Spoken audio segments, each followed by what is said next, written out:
Streak almost ended tonight, but I said, nah, I could get him 3 hours tonight. I know I gave y'all 8 yesterday. I said, nah, I could get him 3 tonight. I'm going to give y'all 3 tonight. You feel me? It's all good. It's all good.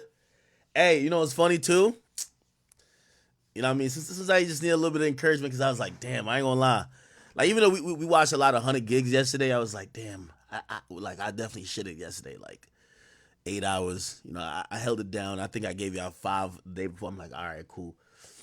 And right when I'm like, man, I'm a little tired because I had to run around and do some shit today. The boy hit me. The boy hit me with this energy right here. I swear, he hit me with this energy. Right here. I swear he hit me with this energy right here. In the whole world, look around you. Look at this. We created. Yo, that nigga was like, yo, Ak, I heard you, nigga. Talk your shit. Talk your shit. You the greatest. Fuck these niggas. That's what I'm like, oh shit. I'm like, all right, we on the same wave. Yeah, fuck all these niggas. Let's get it. Yeah, nah, he inspired me. I'm like, I gotta get on stream. I'm on stream back tonight. Fuck that. And I'm like, but yeah, nah, it was, yeah. Anyway, we are here. Got a couple of topics to get to. Tonight's not a Drake night. It's not a Drake night. We're going to get to the little topics we missed from yesterday. We're rolling everything over into today. Again, it's not going to be the longest stream, but at least you get some content for tonight. Tomorrow, we'll get back to our normal, probably 6 hours. I'll probably try to do the daytime enjoyment with that, all right? Yo, real quick, welcome everybody on Rumble, everybody on YouTube, of course, my people on Meta, and of course, my Twitchlins. What's cracking with y'all, man? Okay. First and foremost, you know, hey, I want to say I actually missed this welcome home dinner, but I do want to say welcome home to Troy Ave. If you guys don't know, Troy Ave, who just served time for his shooting charge. Because, you know, obviously he was shooting at Taxstone after Taxstone shot his bodyguard and killed him and also shot him. But he had to go to jail. He went to jail for, I think he got sentenced to a year. But basically he did about 8 months, which is like the minimum. So he just got out today. So Troy Ave just got out. Shout out to Wolf. That's his girl. She picked him up today. You know? Let me play this junk. Picked him up in the Lambo. You feel what I'm saying?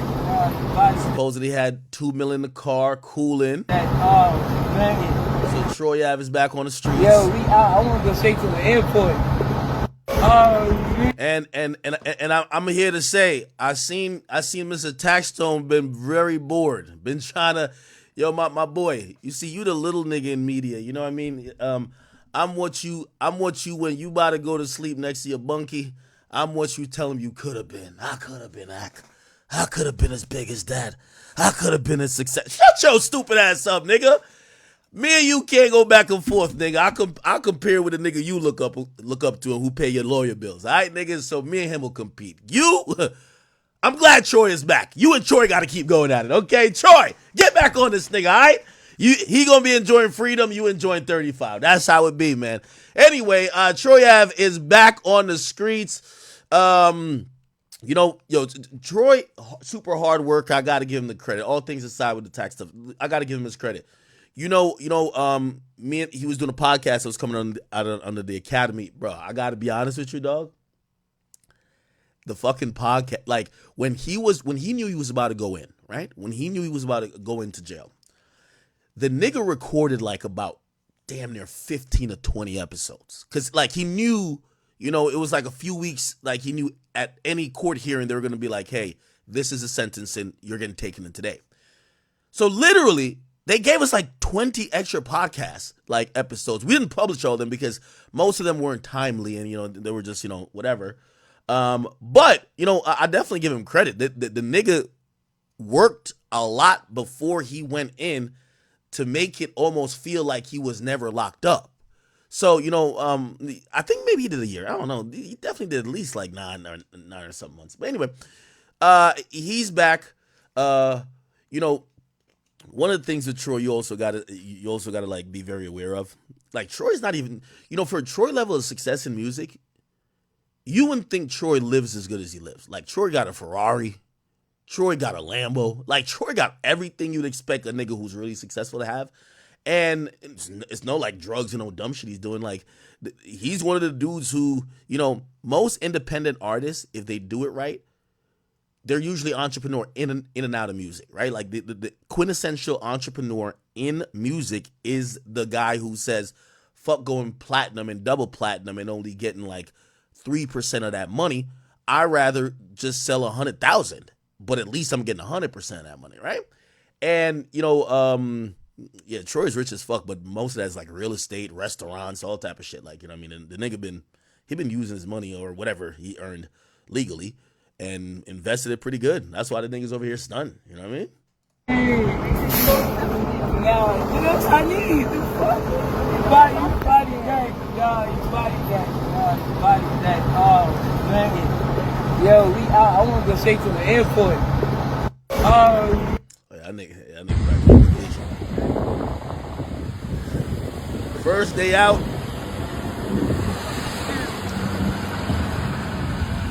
This nigga flexing, man. First day out, that nigga's flexing, man.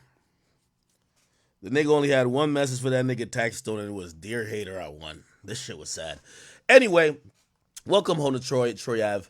And, we look forward to hearing what he has to say. And we'll see how he continues to, whether it's podcasting or rapping. Let's see what's up with it. You see, the thing with Troy, like, I don't enjoy every song he's ever made. I do think he's gotten better at rapping. But, like, he got some joints I really like. That Dear Hater, I Won shit. Anytime he's roasting a nigga, his diss songs are the best songs to me. But anyway. All right, good.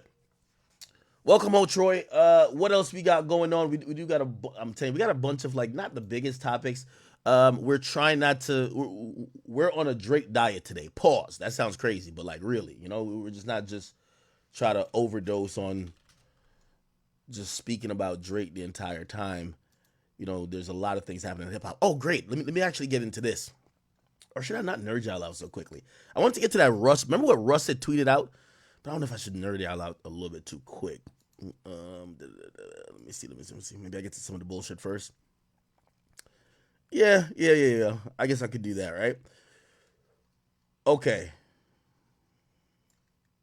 I think I talked about that last time. All right. Anyway, a real quick update. And I'll just go in order. It's fine. A real quick update on YBC Dull. Yo. By the way, oh my God, chat. Like, I'm gonna say this to y'all, but please don't go look it up. Yo, Philly is a fucking war zone, bruh. I don't know what type of like algorithm they got going on my X or my Twitter, bro. I watched 3 broad daylight executions. They shot one nigga at least 50 times, bro. Like, at least 50 times, my nigga. Like, and this is like all captured on camera. Like, these guys really don't give a fuck. And I'm like, yo, it hit me today. I'm like, Philadelphia, it's like the new Chirac. It's like crazy, I'm telling you. It's like disgusting. It's there's nothing to be really proud of. But it's absolutely disgusting. It's, like the police commissioner, they're just calling these things executions. Because it's like, yo, I watched one of these joints. They shot the dude. The dude gets shot, and they stand over him for a minute and a half. The nigga even changes clips, and still, like, the guy's clearly dead. Bro, I ain't gonna lie, Philly is tweaking out right now. Anyway, if you guys don't know, we covered the death of rapper YBC, Mr. Disrespectful, aka YBC Dull, and essentially they're now saying that police believe that this was a orchestrated hit. They're saying that the vehicle that they have linked to the vehicle that they have linked to do the actual crime. Hold on, I ordered some shit. Yeah, the vehicle that's linked to the actual crime was actually found, but it was burned. And that sounds like some people who's trying to really get away with it. They basically used a car that you're not going to recover much evidence from. They burned it. Yeah. So again, by the way, the actual video of his death got leaked as well. I'm telling you, I don't know why all these Philly videos are coming out. Like Philly and Chicago is like, they're like confusing places. They're major cities, and they have all the cameras in the world. But it's either that people are dying too quick or the police are just too lazy, bro. Like, they're just not solving nothing. So, if you know, again, I'm describing it. I don't want you guys to look it up, and nor will I show it. He was definitely set up. I actually agree with the father here. He was definitely set up. He was like sitting in the back seat or something like that of a vehicle. Looked like the vehicle was tinted. It was sitting on the vehicle was parked on a street, and a car just pulls up right by it. I don't know if his window was down or whatever. But actually, the window wasn't down because you see bullet holes through the window, and they just like executed him. Like, they knew exactly where he was in that car, knew exactly where he was in the car. It kind of feels like a setup. I'm not gonna lie to you. So, yeah, I do believe that obviously he had a lot of enemies. People definitely wanted to kill him, but they definitely had some type of drop on him. Absolutely. By the way, OT7 Kwani, another popular Philadelphia rapper, he's kind of in this mess too. Like, apparently he seemingly disses YBC Duel. He said, I was gonna ask bro why he dissed me in those interviews, but I forgot he checked. I guess that means he checked out. I don't know. So I don't know. I feel like this is all like, damn, look at all the laughing emojis. I feel like it's a lot of bad energy when you're celebrating this, because I gotta imagine that YBC Duel's homies, like, bro, they're probably ready to crash out over him, right? So cycle of violence continues, unfortunately, right? Unfortunately. Okay. Oh shit. Wait, did No Jumper just post the video? They did post the video. What the fuck? Yo, we're so like fucked in rap media nowadays. Like posting this is a still from the video. Okay, I'll make sure you can't play. Okay, this is a car. He's in this car, and this car pulls up. He's supposedly in the back seat, and they don't even fire that many shots. They fired probably about like 4 or 5 or 6 shots, but they just knew exactly where it was. They shot him directly and just drove off. It's kind of sad. Yeah, man, if you're in Philly, man, you know how many of these car executions I've seen? You got to get a motherfucking, you need a Cybertruck out there, man.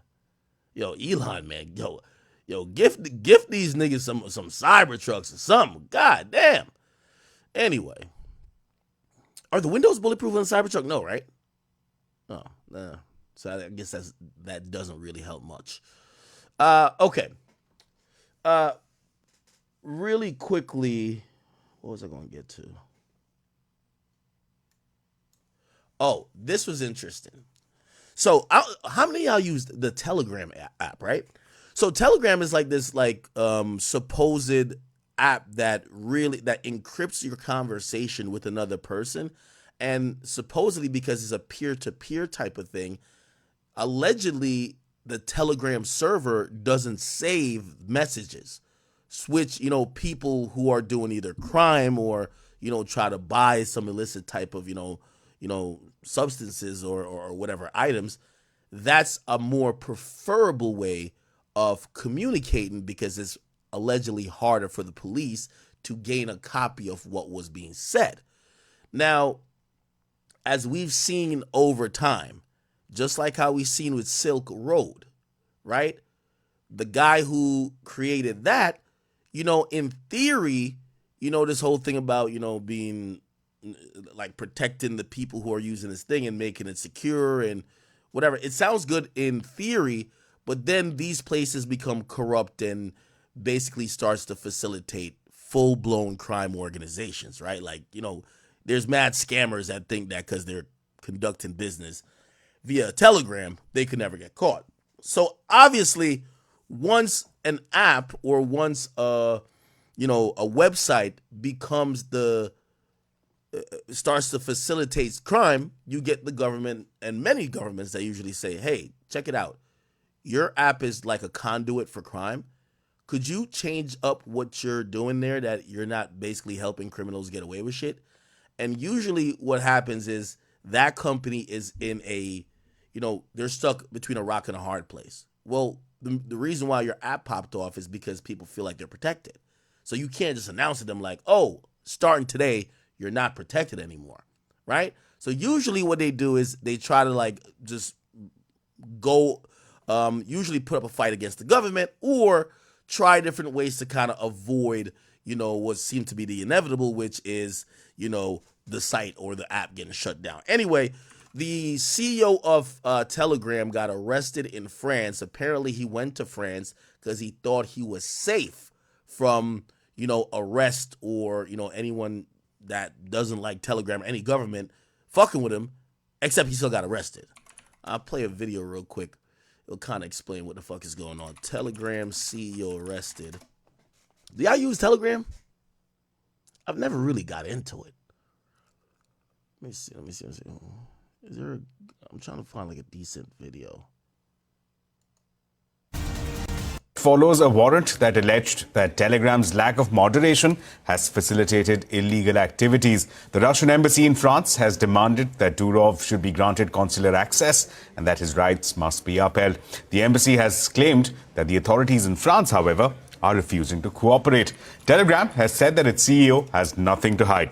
Telegram, which has close to 1 billion users, was created by Durov and his brother in 2013 in Russia.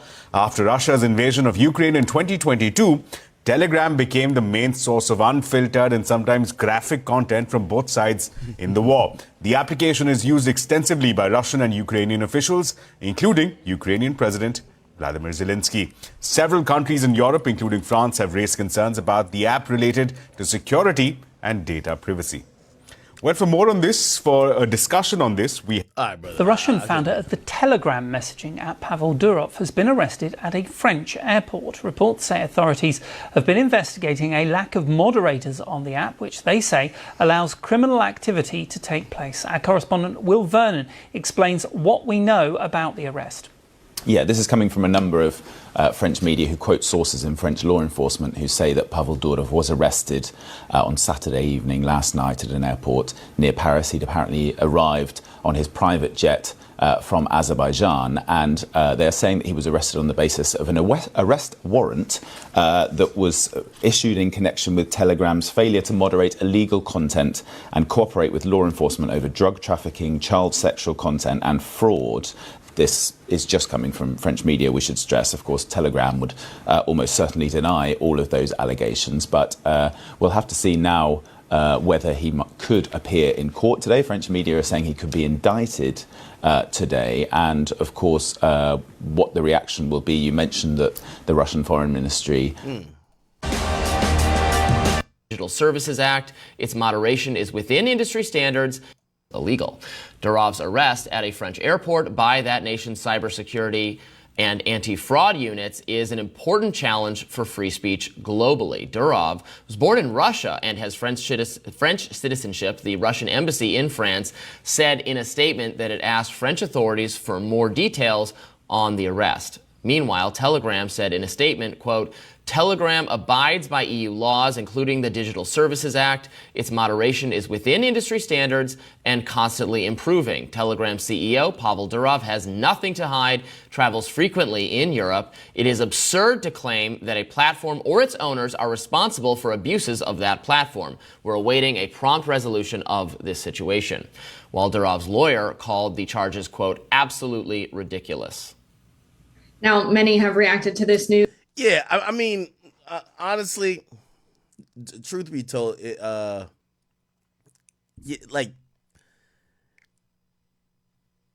no. I'm with. Even though I like Telegram, I understand them shutting that bullshit down. Like, come on, dog. Like, you can't just have an app where people are just doing all type of wild shit and you're not even making a attempt. And it's not for like. Let's not like focus on like niggas who's on there like scamming and shit like that or like selling a little bit of drugs. Like, this is where people start doing sex trafficking, child pornography, and these are the places that you would have those type of rings. And if you're not like, forget even moderating, working with these governments to capture these niggas that's doing this shit because you're trying to protect them, yeah, nigga, they're gonna lock you up. You know what I mean? So I think it was only a matter of time. I mean, I think we've seen anytime, whether it's a website or an app that doesn't comply with any nation's laws, they're going to come for you eventually. I mean, didn't they raided like a compound like in Australia? They got, I think it was Mega.com. They got him for basically just allowing. He had owned the website. I think it was just Mega Upload, and he would just allow people to just pirate videos and pirate. You could just share movies. I ain't gonna lie. If anybody remember back like maybe like 6-7 years ago, I don't even know. Was it that? Niggas used to upload whole movies on that shit, right? And they basically just wouldn't respond in a timely manner to like the movie industry saying, bro, our new fucking movie's uploaded on your website. Like we paid $1 billion for this shit. And eventually all those turned to complaints and they fucking arrested the guy. And is he in jail? I don't even know if he's in jail. Mega.com. No, it's King.com. My bad. Kim.com. Sorry. Is he still arrested?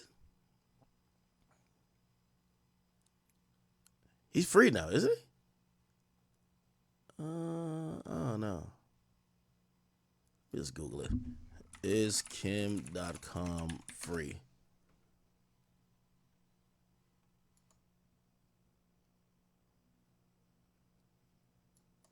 I don't know if he's free. Is he free, chat? Oh, and he's facing extradition. Yeah, so I mean, I think that Telegram shit is cooked, bro.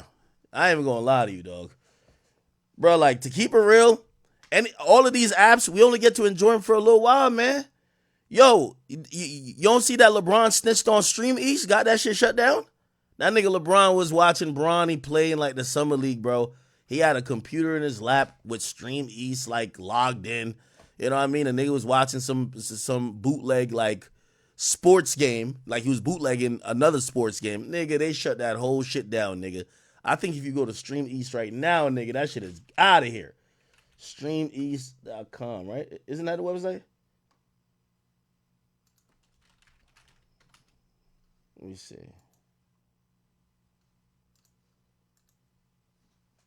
I don't know. This shit's still up. Never mind. It was down for a bit. There was a big ass federal logo on it that said, yo, we seized this site. And I was like, oh shit.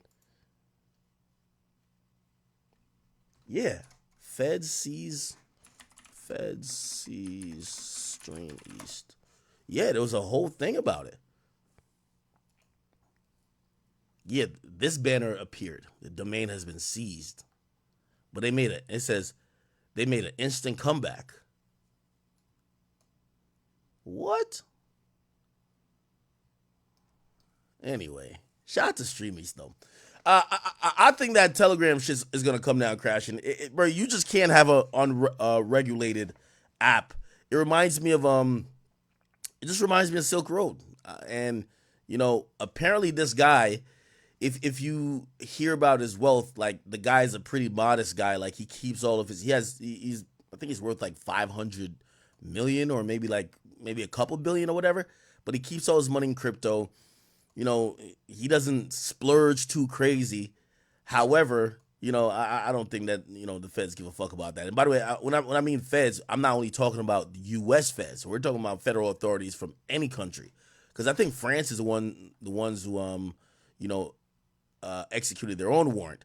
But, usually once they get somebody like him taken in custody, everybody else comes out with their complaints and they're going to be like, yo, extradite him over here when you're done with him. You get what I'm saying? So eventually I do think that site's going to come down.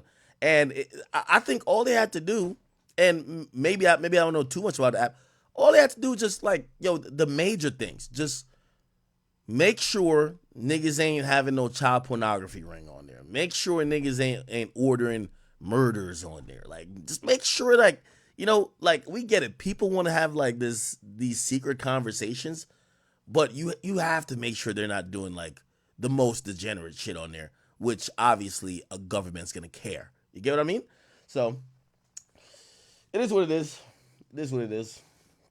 But yeah, I'm surprised Stream East is back up like it never ended. Listen, did y'all see this goddamn thing right here, man? Yo, chat, I think I'm getting soft now, bro. All the people I hate, when I see them doing bad, bro, I just start feeling bad for them now, bro. There was a time I used to be laughing and shit. And we'll get to the Young Miami thing, but it's just bro, I see Meek today, bro. Bro, Meek remind me of Smokey after that nigga took that first hit from the Mexican dudes in Friday, bro. He was never the same after that, bro. Like, every time this nigga raps, every time I see him, it just ain't the fucking same. I just don't know what it is, bro. And before I was just kind of laugh, but like now I'm just like, I'm like concerned and I'm like, feel bad. You know what I mean? But this was him rapping over the Family Matters beat. Nigga with a black car, so the bad bitch, she selling it. Big fan, I'm like an elephant. It be really hard to park it. I be putting on Celine, Ricky Martin just to take my son to Target. They want to turn me to a target. Stomach turning, I'm starving. All of a sudden, niggas stomach turning cause the money burning and we ballin'. Yeah, decent for life. You gotta pop out early on lockout, you gotta sleep with your knife. I don't wanna see nobody in jail, I'd rather just keep it on sight. Glocks, black guys in my trap house giving me hype. Hype! I don't know what it is, chat. Bro, I listened to it, and this is coming from, remember, y'all do know, like, no matter what, y'all, you know, obviously I don't like the dude, but it's like, bro, you know I used to bump a lot of Meek songs. Like, I still bump 1942. I still, 1942 flows. I still bump Pray For Him. It's one of the hardest songs. Shout out to Honorable C Note. Bro, you got a catalog of some good songs, bro. I'm not going to lie to you. I would be a liar if I said otherwise. But it's recently, bro, I just don't know what it is, man. I don't know if it's the Diddy allegations. I don't know if it's that leaked tape, bro. Like, I don't know if it's that, bro. I don't know what it is, bro. I don't know if it's Lane in a blankie with Michael Rubin. I don't know what it is, bro. The shit just not the same, dog. And I'm at the point where I'm like, bro, I feel bad. I feel bad, dog. I feel bad. Get up. Like, I feel bad. Meek, just respectfully, leave this beat alone. Like, leave this beat alone. And usually I think, you know, you slide on a lot of beats. I don't think this was one for him. You get what I'm saying?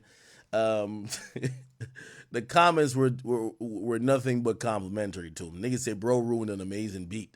They said Meek Mill just opened his mouth. Somebody go tell him to shut up right now. Yo, and then somebody says, Meek Mill killed Summer 16, Pound Cake, Motto, On One, Moment for Life, 0 to 100. Real Meek knows he been snapping on Drake beats. I'm not going to lie. He did kill those beats. But that's what I'm saying. I feel like that's a few years ago. Somebody said, bro never said the Diddy stuff did not. All right. Someone said, Diddy changed this, man. Somebody said, bro up 8 M's. He ain't worried about y'all. Oh, okay. Let's talk about something positive about Meek. This is how bad I be feeling, bro. Because I'm like, bro, yo, you know niggas say there's to pray for times like this? Nigga, I used to pray for the time where all my ops are losing. Like, they're all catching L's. You feel me? And nigga, when I look up and they're all catching L's, like, I started to feel bad now. I'm like, damn, I thought I'd be happier, but I'm like, I feel bad. So I got to cover something positive about Meek. Fuck it, man. Let's cover something positive about Meek. Michael Rubin says Meek Mill turned his investment he turned a $200,000 investment into a $8 million profit, and I think that was with Lids. Right? Let me see. Let's play the clip.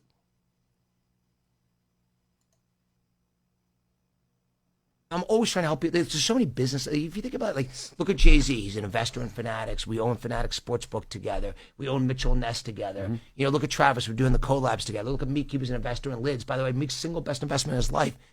You know, hope I won't get in trouble for saying this, but he put $200,000 in Lids and got $8 million back. Wow. Okay? Go ahead, Meek. Yeah. Shout out to Meek. Yeah. So like, that's fire. That's fire. And by the way, you know, like, you know, obviously, and I stick to my guns on this, I do believe that Michael Rubin helps these guys. Like Meek Mill is literally, like, we all know he ain't the sharpest knife in the drawer, right? Like, we all know this, right? So I do think having some association with Michael Rubin, someone who's very smart financially, that's a good thing, right? And clearly it did pay off for him because he did invest $200,000 into Liz, and then apparently the valuation of that turned into being worth $8 million. I think that's amazing. That's amazing for Meek, and, you know, you got to salute to Michael Rubin for it. You know, again, I keep saying the same point. My thing with the Michael Rubin thing is that, bruv, you could be cool with the nigga without cameras around. Because when cameras around and you with this guy, it just don't look good for you nor little baby. You know what I mean? Like, if I was y'all and I hung out with this nigga and I see he pull out his phone, I slap it out of his hand. You know, but if he's helping and guiding Meek towards some good financial decisions, I'm not mad at that. You know why? I remember when Meek Mill was on Twitter asking, "Yo, how do I get Robinhood? Like, how do I do this? Like, how do I get a loan?" I remember saying that. I was just like, "What the fuck? How do you have billionaire friends and you're asking like some remedial questions?" So clearly, looked like Michael Rubin is putting his hand around the kid with the tinfoil hat in class and be like, "Yo, come here. I know you got a helmet, but come on, I'm gonna help you go get some bread." So salute to Michael Rubin for that, right? And also salute to Meek. You know what I mean? Shit, turn it 200,000, turn to 8 mil. Shit, what is that? That's like 40x, ain't it? Yeah, that's like 40x. Is it 40x? Yeah, it's 40x. It's 40x. Damn, that's good. That's good. Shit, All right. Oh man. Holy. Yo, so it was revealed in court, and I thought this was like kind of interesting, right?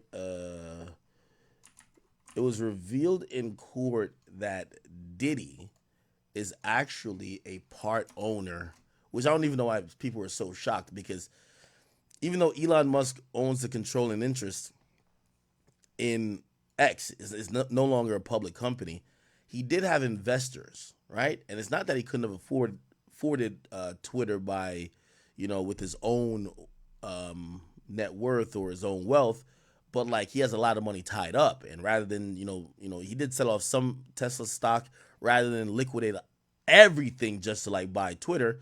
He took on some investors, and also they were probably strategic partners because he wanted to make sure, even though it was going he was reverting from going public to now going private with the company. He knows having these strategic partnerships could help make Twitter even more successful, right? So it was then revealed, and let me see if I could.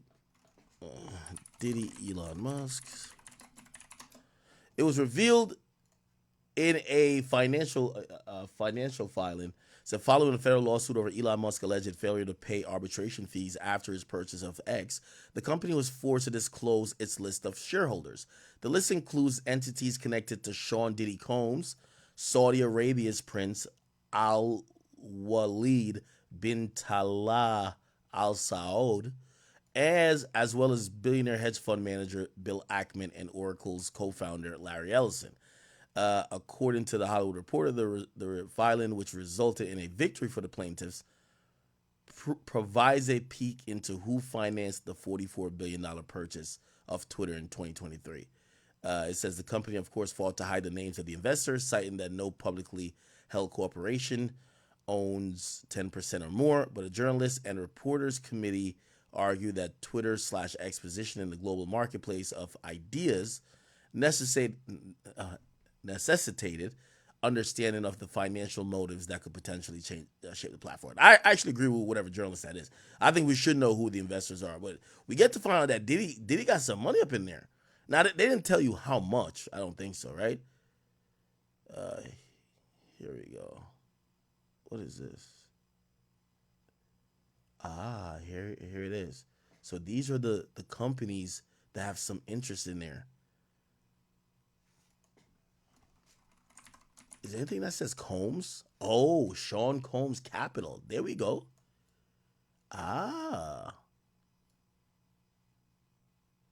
Low key, this shit might have snitched on Diddy. You know why? Because I think Diddy, he's basically sold, in all the public companies we know, he sold his controlling interest. Revolt, he don't own no more. He's not doing business with Diageo. Bad Boy, I think they've done some shuffling around to make sure that, Diddy's name isn't at the top of whatever. And I guess he had like this almost like investment company that, he probably been dumping money into to, make strategic investments. And I guess that would be Sean Combs Capital. And damn, they fucking found it. Holy shit. All right, who else owns Twitter? Who are these other people?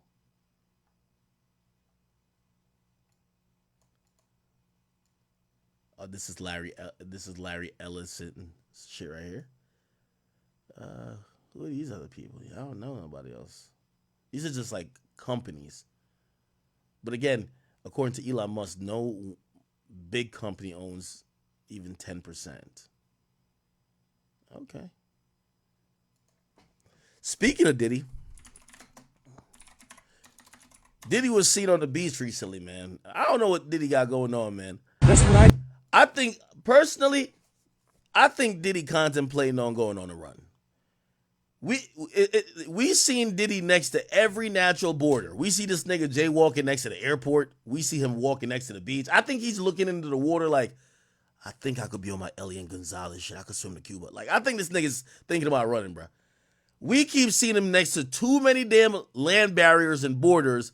Like, he's almost thinking like, yo, man, fuck it. Let me just make a run for it. Fuck is you doing at the beach, nigga?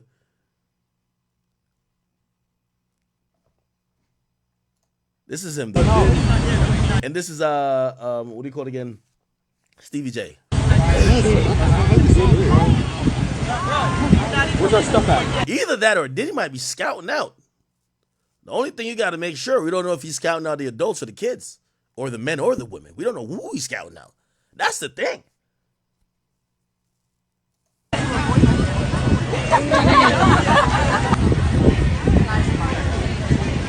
a lot of pressure.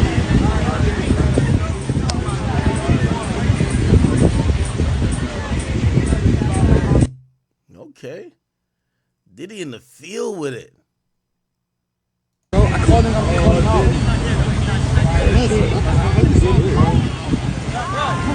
Where's our stuff at? Yeah, Diddy look lost, bro. Where's our stuff at? Hey, chat. Am I fucked up for saying that I slightly feel bad for Diddy? And not necessarily Diddy the person, but feel bad for someone who's in a situation. So let me get, like, I guess Diddy's the placeholder, but I guess I would feel bad for somebody who, no matter how much you have in this world, like, the entire world opinion of you just switched, and then you're like a sitting duck, kind of almost waiting. I think jail seems inevitable, right? It's like, what do you do if you are almost certain that the federal government are going to try to put you in jail for the rest of your life? Like, how do you spend those moments or days waiting for the inevitable? Do you just keep living like, it's kind of like, it's got like, there's this movie about people being told their death date, and once they know their death date, they move completely different, right? Like they just start, their actions start to match the date that they're told. Now, Diddy knows that there's an indictment about to come. Probably in a month, probably sooner. If you're Diddy, what do you do? Like, how different do you live your life? And I think that's what I'm like when I'm watching like his body language.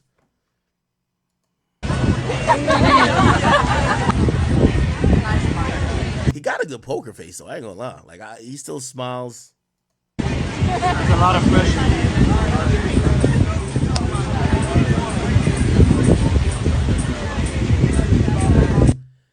Yeah, it's like, it probably feels like there's probably a no moment, during the day that his mind could just be completely clear and not be in a constant state of worry.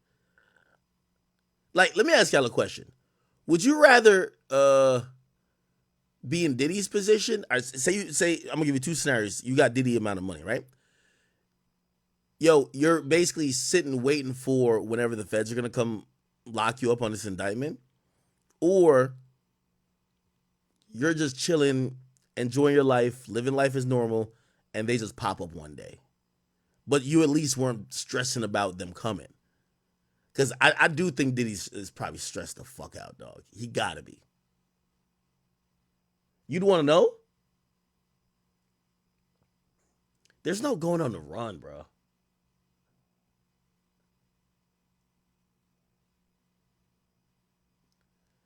Yeah, it's a fucked up question. What I'm trying to say is that the anxiety of waiting to be indicted. Do you rather that, or do you rather just, if it happens, it happens, but you're not thinking about this all the time? Somebody said you're looking at a man enjoying his last day of freedom. Well, that's also a sad, like if we're thinking that that's what this is, that's also sad too. You don't think? I think that's sad. Go to Bali with Russell? You heard what that nigga Russell say, man. That nigga was sending us a smoke signal to Diddy. It's like, Diddy, nigga, I made a nest over here, nigga. Why you not here yet? Russell Simmons. For Comedy Hype. Be working, not hiding, and I'm going to wish you all a beautiful evening. Apology? Are you lost? I'm your friend, black people. I've been my whole life a supporter of all the initiatives that lift you up. Still to date, I have never spoken to a policeman about anything. I've never spoken to a judge, civil or criminal, about anything. From what I... Yeah, bro, that could be famous last words, man. But anyway, yeah. Now I was just looking. I always want my friends to. I was just watching Diddy and bro, I don't know. Maybe I'm projecting. I'm thinking. I'm like, I wonder if I'm Diddy, what I would be thinking about right now. Like, even if you're on the beach, are you mentally on the beach? Or are you like constantly like thinking about, damn, I hope they don't go through, you know, that one box I left in that corner in my jerk off room that, you know, got me on videotape doing I like, is that going through? I don't know, bro. I don't know. Anyway, yo, shout to Big Sean. Big Sean actually was breaking down. Oh, by the way, Diddy's ting. Yo, remember the girl that Carisha was like, yo, if I wanted, I could have you on your knees eating my pussy. I could have Diddy tell you to eat my pussy on your knees or whatever. Yo, you could tell his shorties probably are thinking it's done because they're starting to pop back out now. They're trying to pop out and show another sugar daddy what they got working on. You get what I'm saying? So Diddy's ex, they're calling her ex, but this is like, this is like the plus two or the plus one in the threesomes and orgies. You get what I'm saying? But her name is Gina Hua. Apparently, you know what I mean? You know, I guess since Diddy's out of here, or about to be out of here, she's busting it down now. You know what I mean? She on camera busting it down, trying to get another sugar daddy. Like that. Hey! I'm a real ass, rich ass, from the, go. Now, this is a girl that they said Diddy forced her to get like 2 or 3 abortions. You feel me? Okay.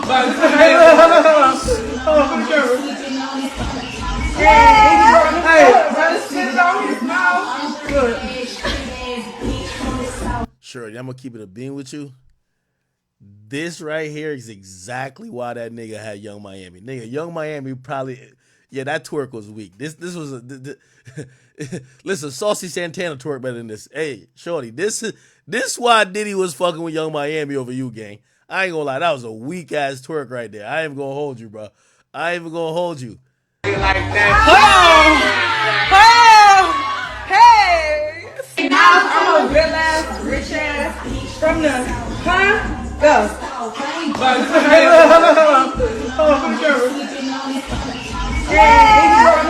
brother, spit it on his mouth. Good.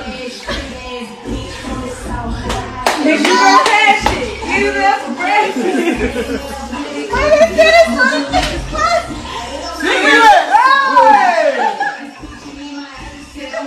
Yo, it's too hot. Where you at? Sitting in the shot. Gina drunk, dancing. Where you at? Yep, this is what happens when, you know what I mean? She realized the billionaire sugar daddy is probably going to be out of here. She got to post. When you see girls start posting this, man, they're just trying to recruit, you know? They're just trying to get a new nigga to, you know, sponsor the lifestyle.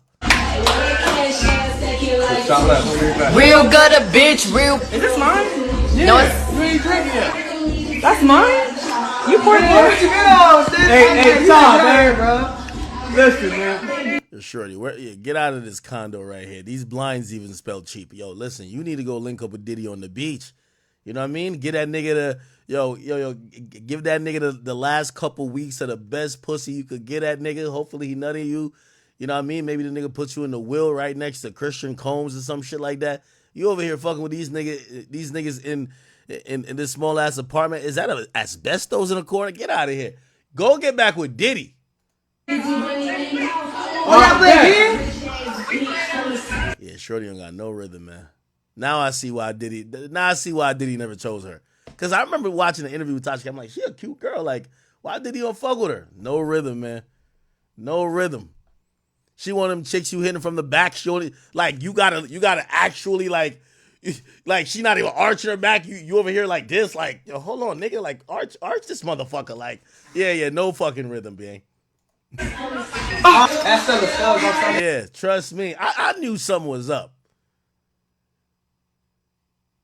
Diddy like a ratchet bitch. He want a bitch that when he fucking him from the back, she making an ass clap. That shit sound like one of them switches in Philadelphia, nigga.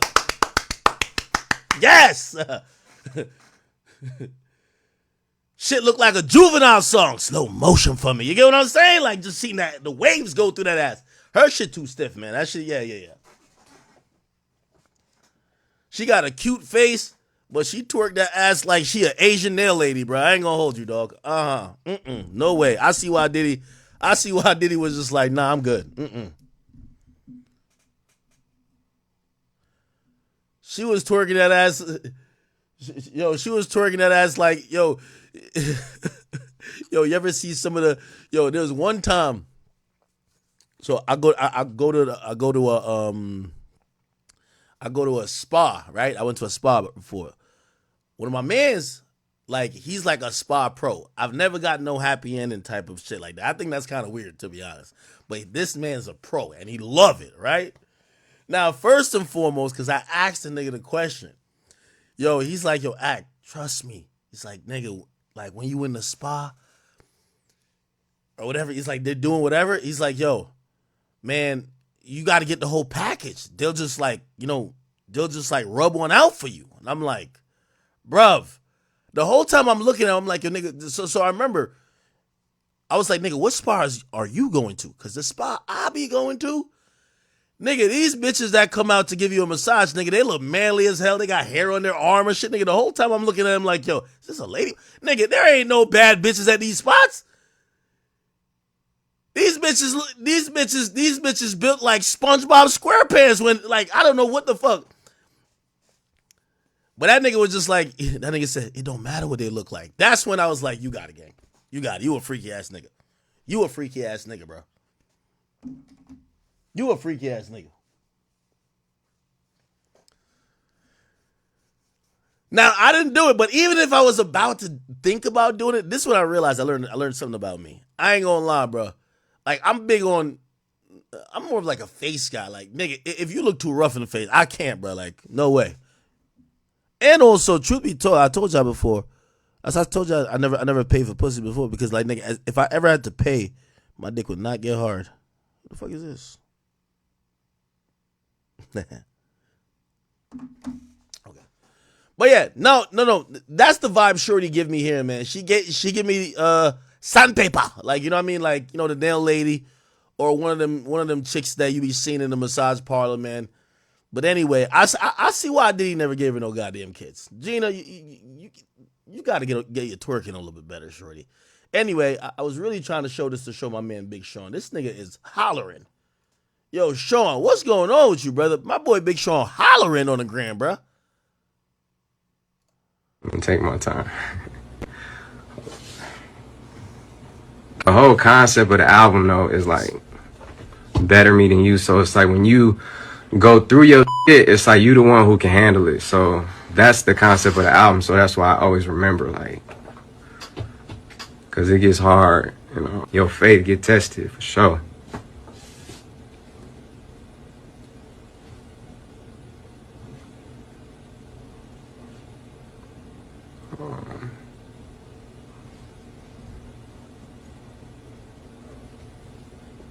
Damn, what's going on, my boy? People can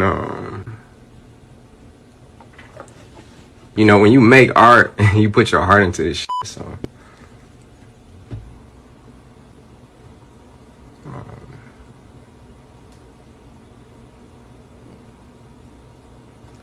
Man, something's going on with Sean, bro.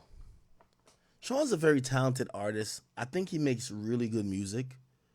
Obviously we're gonna have our critique here or there about, bro, like we think you should be gunning for that, that top 3 spot or that number 1 spot, and we think you have the talent for it. But man, I think something going on with him. I just don't know what it is. And also, like, it's a little bit. You know what I've always thought about Sean too? Like, he's with Janae Aiko, right? Like, they got a kid. Like, I always thought, like, maybe some of the lack of, I'm gonna call it hunger for lack of better terms, but maybe the lack of hunger comes from, him being happy in his family life and him not feeling that he needed to chase validation in terms of career success to be happy, because he was getting fulfilled on happiness through the relationships with, his girl, Janae Aiko, and obviously his kid, or did they have 1 kid or 2? But I don't know. It feels like something else is going on. Like, I don't know if it's maybe some inner turmoil. I don't know if it's, maybe something at home that's but this was a little bit shocking. Obviously, how he's explaining it is like, he's explaining the art and how true to it, his emotions and feelings are, and, how personal it is to him. And I get all that. But for whatever reason, this felt like this was almost like, there's something I'm not saying, And I'm hoping I'm wrong, because I fuck with Sean. I'm gonna take my time.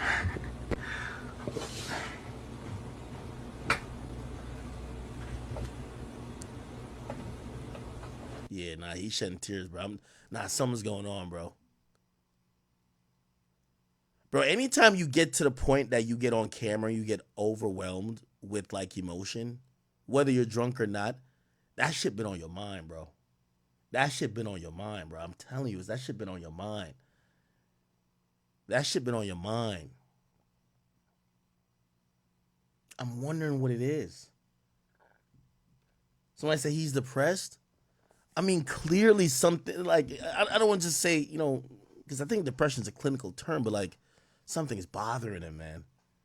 There's something he's not saying to us. And I don't know if it's necessarily something we should even require him to share, even through art, if this is some real shit going on.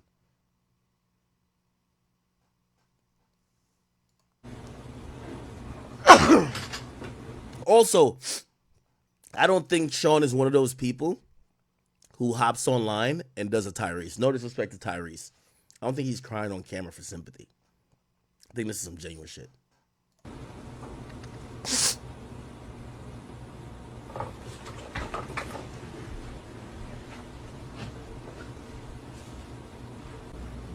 Had to gather myself. But like I was saying, when you make art, you put a lot into it, and I definitely am a.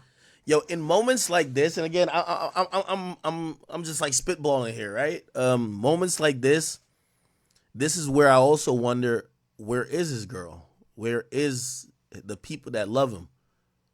Because sometimes a nigga could get consumed in his own thoughts. He could just kind of also feel alone. He could just be like, yo, nobody understand me. Nobody's supporting me. Nobody, like,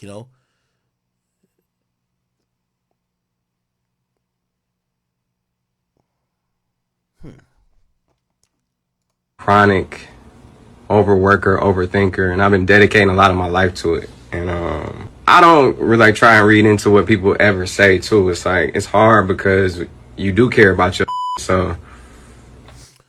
Now, what he just said there kind of angles it towards maybe he's emotional because of the critique he's been getting about his music and his music career, and he's really passionate. He cares about it.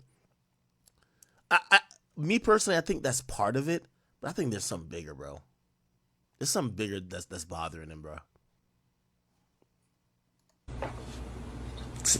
You know, I try and stay focused on the path of keeping the music focused on what I want to do, no matter what people think.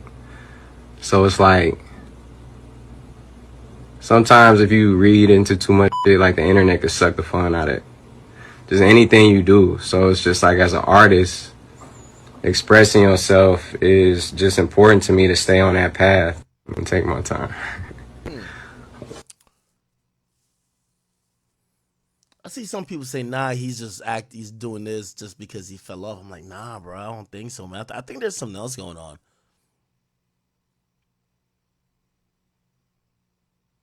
This guy has all the talent in the world. I do think, you know,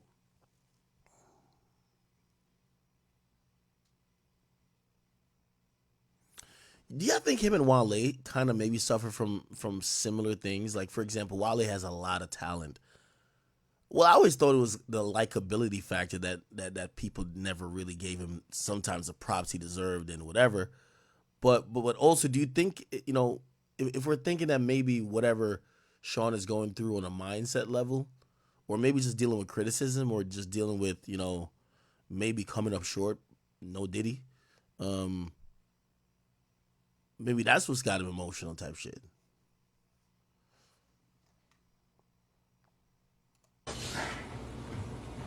The whole concept of the album though is like better me than you. So it's like when you go through your shit, it's like you the one who can handle it. So This might be his closest and most personal album yet, if that's what it's gonna be, right?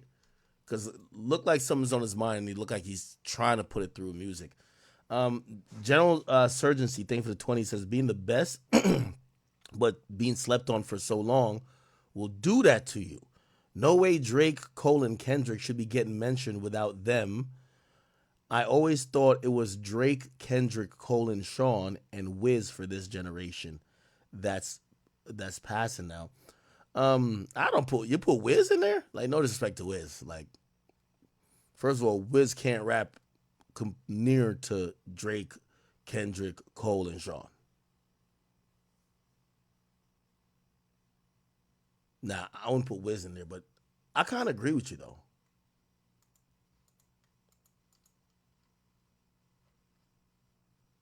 So I said maybe his girl gone away. I want to say some shit, but I want to. I want to be ignorant. But this is an honest deduction from me. Man, I think they beefing in that crib, bro. I think he got problems at the crib, bro. I'm gonna keep it a bean, but I'm not trying to like gaslight no crazy shit neither. I'm really like that's a real deduction by me. You feel what I'm saying? Now I could tell you why I think that. Why I think that is that.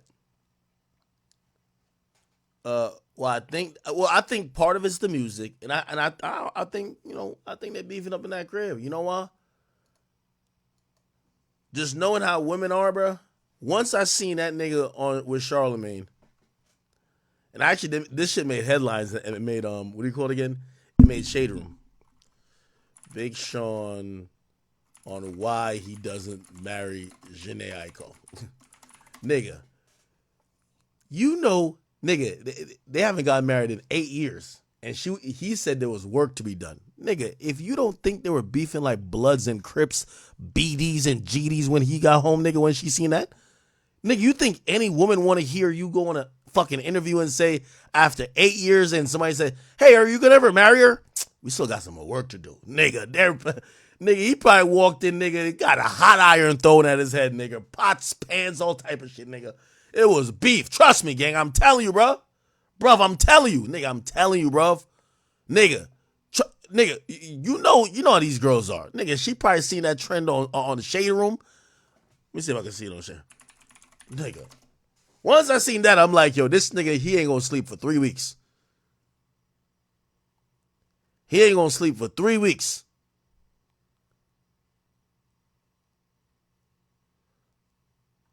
I'm trying to see if I can find the thing.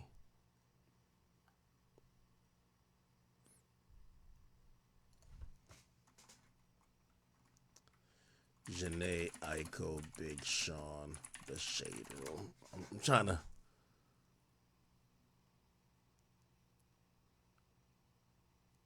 Nigga, because you know them little single baby mamas that was in there probably gassing Janae.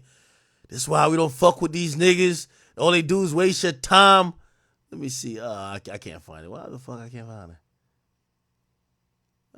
Let me look at neighborhood. Even neighborhood talk will go have that.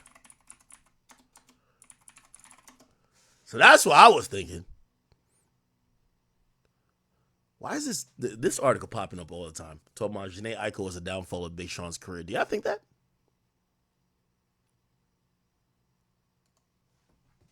Janae Aiko, Big Sean.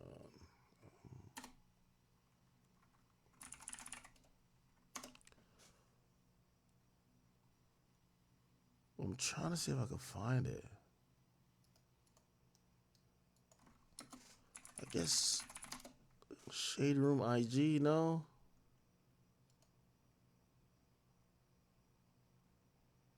I'm trying to find this shit. Wait. Okay, give me a second.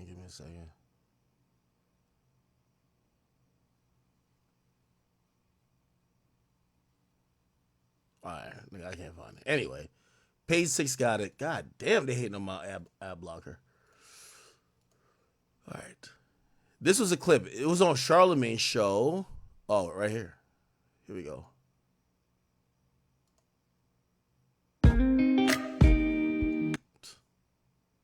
Jesus Christ. I can't. This ain't YouTube. I can't avoid this ad. This is page 6. Here we go. What the fuck? Another one? Yo, and by the way, chat, tell me if I'm tweaking on this. Like, I genuinely think It's a little personal, you know what I mean? But just like, to be real with you, just like any people who have dealt with love, we've had our ups and downs, you know what I'm saying? And I think it's still finding the right navigation through it all. I don't know if to me, marriage symbolizes like the best relationship. You know, people be like, oh, you got to get married. What the fuck? Hey. Oh my God. Let me look it up. Hollywood Unlocked. Big Sean marriage. I know they're gonna have it. Tell me they got it. I guess not. Anyway, I only say that because, shit, when I look at this nigga Big Sean in this video right here, this nigga look like he ain't got a good night of sleep since. And you know what I usually think about when a nigga look like he's stressed out and can't sleep? Man, you got a chick over there tormenting this nigga. Trust me, I know. You get what I mean? So this nigga, I think he did that interview. He really wanted to pop some shit. Like, yeah, I ain't scared of that pussy nigga Kendrick, you know, blah, blah, blah, blah. But then Charlamagne asked some real questions. All right, so, but what's up with marriage, though? Like, you've been dating for 8 years. We got some more work to do. Nigga, he went home, nigga. It's been straight beef, nigga. Nigga can't sleep, kicked out the house. He probably only in this part of the house right here, nigga. Go make some fucking bops, nigga. Go make some goddamn. Let me stop playing, because that nigga was real crying. That's the concept of the album. I'm heartless, ain't I? Fuck. Because it gets hard, you know. Your faith get tested, for sure. Yeah, let me stop, bro. I ain't shit, bro. But, bro, I know how that shit be working on Shade Room, bro. If I could find that shit on Shade Room, nigga, bro, they were probably violating that nigga, bro.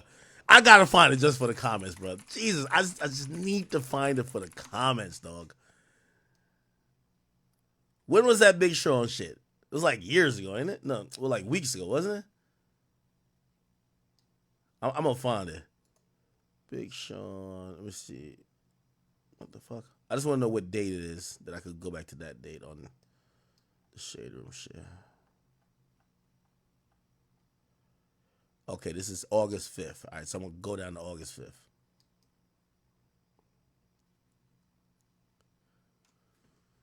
Yo, all I do like on a daily basis, I always have like some type of social experiment that I'm running on like say Shade Room's audience, because there's such a monolith who all think and feel the same.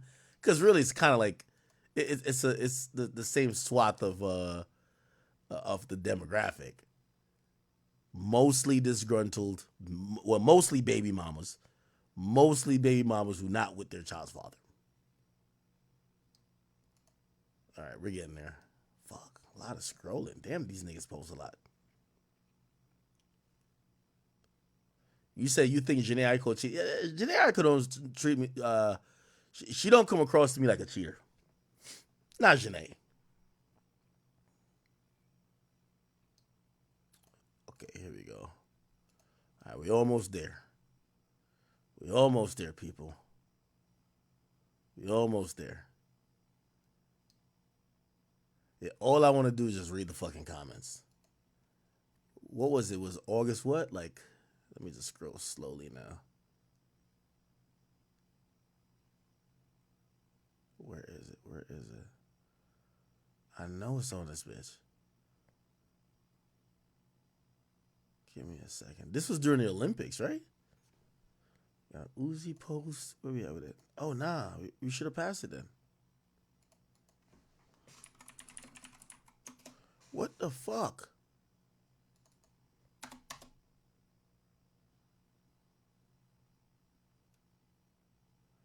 Yeah, August 5th.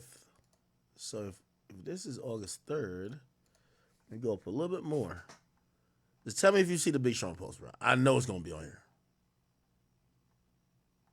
Nigga, this is why the Shade Room exists, nigga.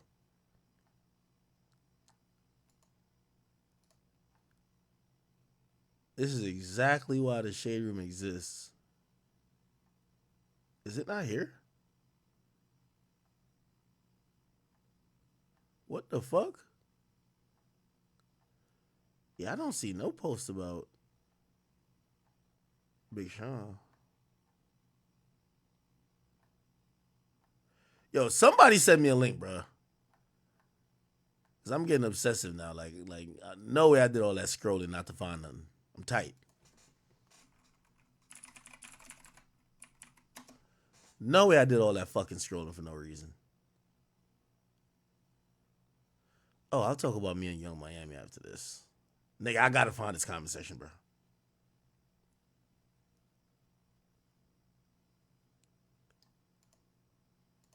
Fuck.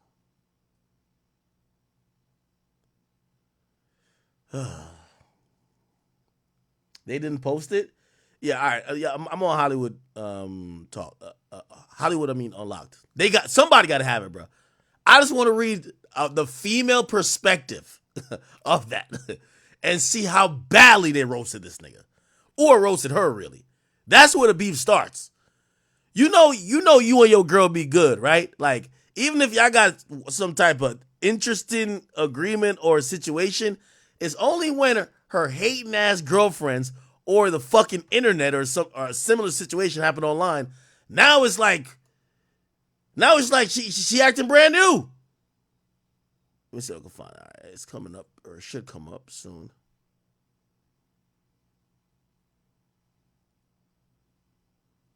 Maybe these niggas don't fuck with Charlemagne or something like that. The fuck? It was Charlemagne's content.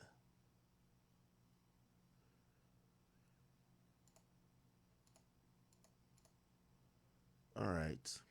We're at the date. Tell me if I'm passing this shit. This is the 6th. If I can't find it here, fuck it. Am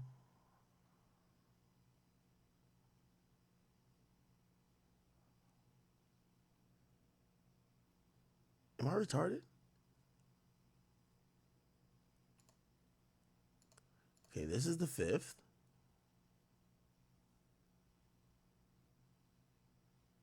I guess nobody posted this.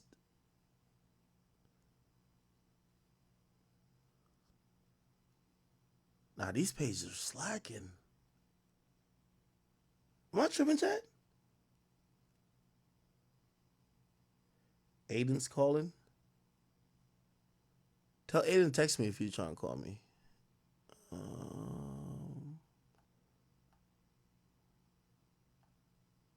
Bro, I don't know what happened. I guess. I guess nobody posted it. I guess not.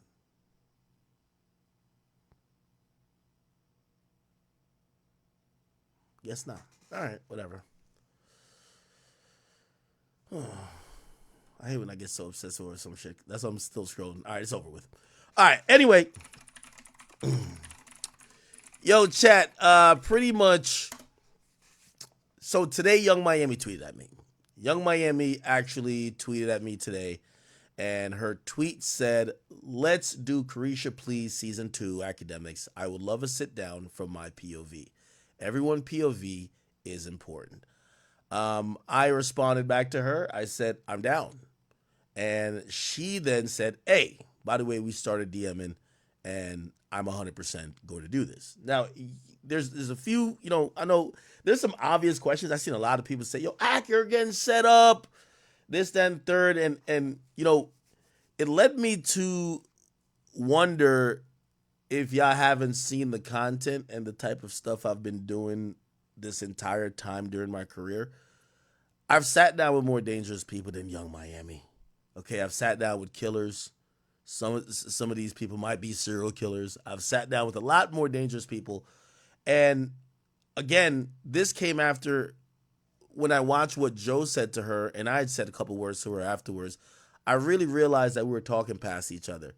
We're talking about her career as a musician, and she keeps saying, "Y'all niggas sound like y'all hating because my career as an entrepreneur is doing really well."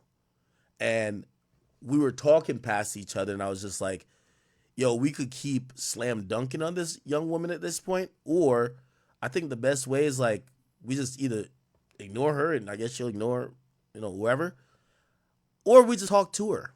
So I actually suggested that she talked to either or sat down with me or Joe, because I think we're making the same point. Hey, we believe there's a little bit of a lack of passion. We believe you're in your own way, and the way the music has shaped up is by your own doing. She's saying, no, I made a lot out of this. Music wasn't giving much money. I sold candles, thongs, this, that, and third, and blah, blah, blah, blah. And I realized we just weren't on the same page. So anyway, I told her I'm down. I get it. Some of y'all think, yo, this is the back door. I've went to sit with actual dangerous people. I'm not shook at all. Like, to be honest, and here's the funny part that people were so shocked. Y'all do know, I mean, not anymore, right? Not any, like once he started doing the house shit with me, like me and him, we couldn't, I'm good. But y'all do know for years, if Meek had tweeted, yo, come sit down with me in Philly, I'm going, right? Like, yeah, which I think this is. Like, you think I'm thinking these motherfuckers gonna kill me, my nigga? Like, come on, bro, these are rappers, bro, stop it. And yeah, I know they're gonna have people with them. Nigga, I'm bringing mad people with me too. Here's the thing, nigga, I was down to sit with Meek before he started doing the stuff with the crib shit. Like, at that point, I think he playing death games. I've been said that. If Lil Baby want to sit down with me, I sit down with him. Why not? What the fuck not? Like, y'all niggas be, yo, we've never seen none of these motherfuckers that y'all are scared of do anything scary to people. But y'all think that I'm like, oh my God. No, nigga, I'm gonna sit with Carisha. Probably gonna be a good episode. Whatever it's gonna be. I'll match her energy. I'm gonna be honest with you. I know it's gonna be if it's her platform, it's gonna be a female-esque type of audience. I'm not going there to say fuck all y'all bitches. I'm going in there for understanding. So I will be going in hopefully with a mentality of, yeah, I'm gonna meet your energy, but I'm not going there to, be on some misogynist. No. Because like, I think this is also, truth be told, because I also seen people say this to me. Yo, she's trying to use it for class. No, I think this is a mutual exchange, to be honest.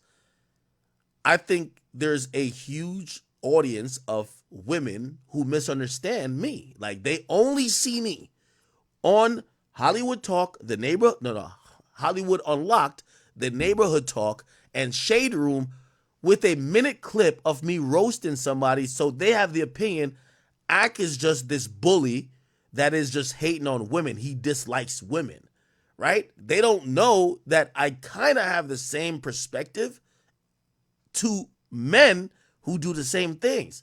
So the problem there is they've never heard me in long form have a conversation. So if this is the way that they could possibly hear me have a long form conversation, I'm down for it. So again, I don't think it's, oh yeah, none of that. You know what I mean? And also I think this is a way for Carisha to, to clear up some of the misunderstandings. Because here's the thing, and by the way, I do not think she's ever been bullied by me. I don't think I've been bullied by her. Okay? She pops her shit, right? But a lot of times I believe when people see the back and forth with her, a lot of people feel like, yo, this woman is just a woman that doesn't get it. Like she lacks the ability to understand and to reason, right? And I think her even, I 100% believe she heard my advice from the stream like 2 days ago, and she said, "All right, I'll say come on my show." I don't know if she expected me to say no, right? But all right, yeah, let's do it. And by the way, I'll tell you what that conversation's at. She said, "Hey, what's up?" I said, "What's up?" She said, "Hey, I want you to come do the show." I said, "I'm down." I said, "Yo, I could do it. You give me a date after a particular date." I was like 2 weeks out because I have certain commitments. Just pick a date. I'm there. Like fuck it, let's do it. You get what I'm saying? And yeah, I'd be excited to and again, and that goes for another thing too, right? Like I think sometimes people really think like there's been name calling. Yeah, I might have said like, yo, you're a prostitute. She might have called me fat. She might have called whatever. But like, I've never met this woman. I've never harmed her. And she's never harmed me. Right? We've both kind of went at it. She said what she said. I've said what I've said. A lot of her audience like what she says. A lot of my audience agree with what I'm saying. Why not sit down with her? You get what I'm saying? It's like, bro, like, so I have no problem with sitting down with her. And, I think a good conversation should come out of this, right? I hope a good conversation comes out of this, right? And by the way, do I think I'm going to sit down with her and either or is just going to agree with each other? No. But at least on face value, and I'm just saying this, at least on face value, I'm thinking, all right, listen, I'm going to come into this that we're going to have a civil discussion. Now, granted, it might go left minute one. Minute one, it might be on some, we shouting at each other, roasting. It might go left minute one, right? But I am going into that situation to be like this. I believe talking past each other doesn't help. I think that Carisha needs to, foster an environment where her point of view is understood.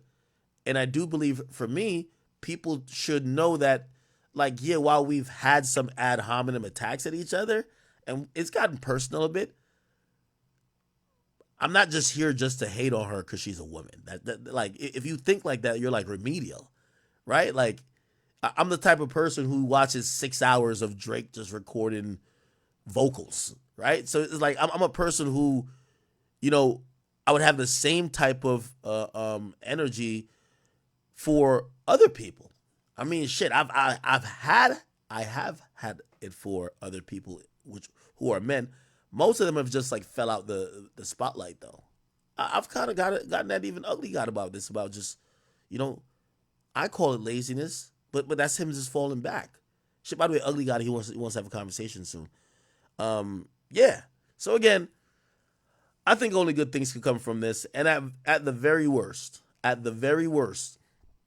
get your popcorn. If it's a moment, it's a moment. Like if it's World War V and it's a moment, it's a moment. You know what I mean? After, I've been doing this for 15 years. After having moments like, whether awkward ones with like Jeezy or the Vic Mensa moment or the Migos moment.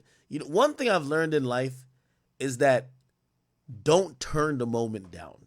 Like, don't turn it down because maybe you can't control the variables. Might go left. We might see that big back silver gorilla nigga, Saucy Santana, just charge onto the fucking set. You get what I mean? We never know. You know what I mean? Now I'm gonna have a couple people for him. We ain't having the gay best friend run on. Bitch! No. Hell no. But still, yeah. Yeah.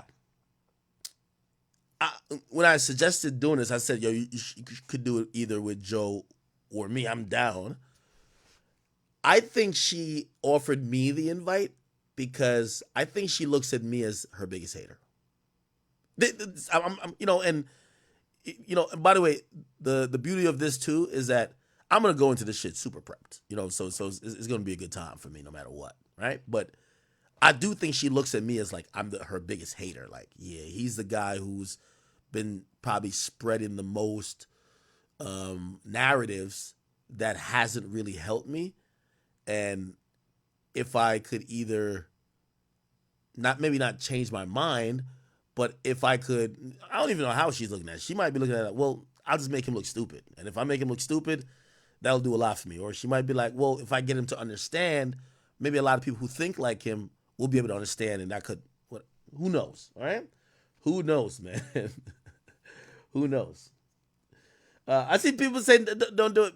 Bruh, I'm telling you, there was a time, I'm telling you before, if Meek, I wanted to sit with, but again, I never beg artists for content because it's never that serious. I'll talk about you more than I want to talk to you. But like, I've always thought, and think about this, if Meek Mill wasn't that egotistical and he was just like, yo, Ak, I want to have a conversation with you. And by the way, you know what, Meek to me, he's a really stupid nigga. Literally really stupid. But I've always said I like his interviews. His interviews, because he speaks very, not well, but he speaks to the plight of the niggas that live in the environment that he comes from. He speaks to where street niggas listen to him, and it's not about logic. It's about, yeah, that's a real nigga who's saying some real shit. Like, that's what you get when you watch a Meek Mill interview, right? I always thought that me and Meek could have had a good conversation, but his ego is too much. Like, ego is one of the worst things that happen to rappers. Like, it's the same thing with Baby. I told you, like, I knew Baby's ego was out of this world. I don't care what or how humble he purports himself to be. When he started calling me boy a million times, I was like, all right, this guy thinks he's the biggest guy on earth. I got to give Carisha the credit because egotistically, she could have just said, hell no, I don't want to sit with this nigga. Or, again, just not seeing how this could potentially help her. Because I do think that if we have a good conversation, I think it helps both of us, truth be told. I think there's a lot of these women who follow her that could probably be like, oh, I listened to this guy. Like, he kind of was fair. And he had some critique, but he also, he listened to your side. He listened, right? And I think those people could get a slightly more of an open mind about me. And I think 100% she could get the understanding of what people are critiquing her about instead of her just chalking them up as haters. And also maybe get her point of view. And that point of view would be, okay, this is why you've seen A, B, C, and D. It's not what it seems to be, is because of whatever. And, it is what it is, man. It is what it is. Okay. Somebody said, Saucy Santana go slap the fuck out of you. Why I keep saying Nicki Minaj husband? What's going on with that?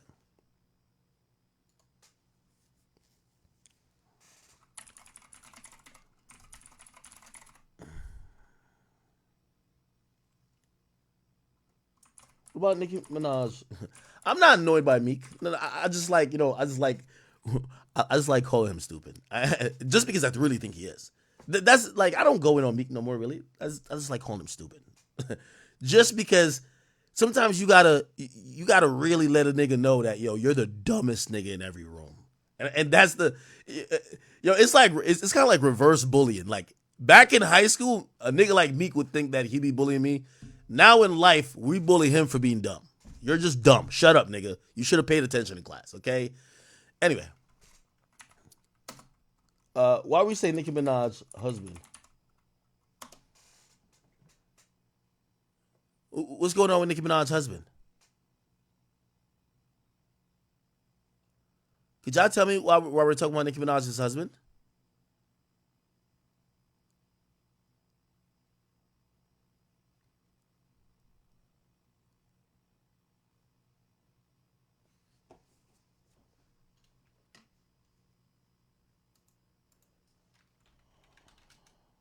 Wait. Nicki Minaj's husband. What happened?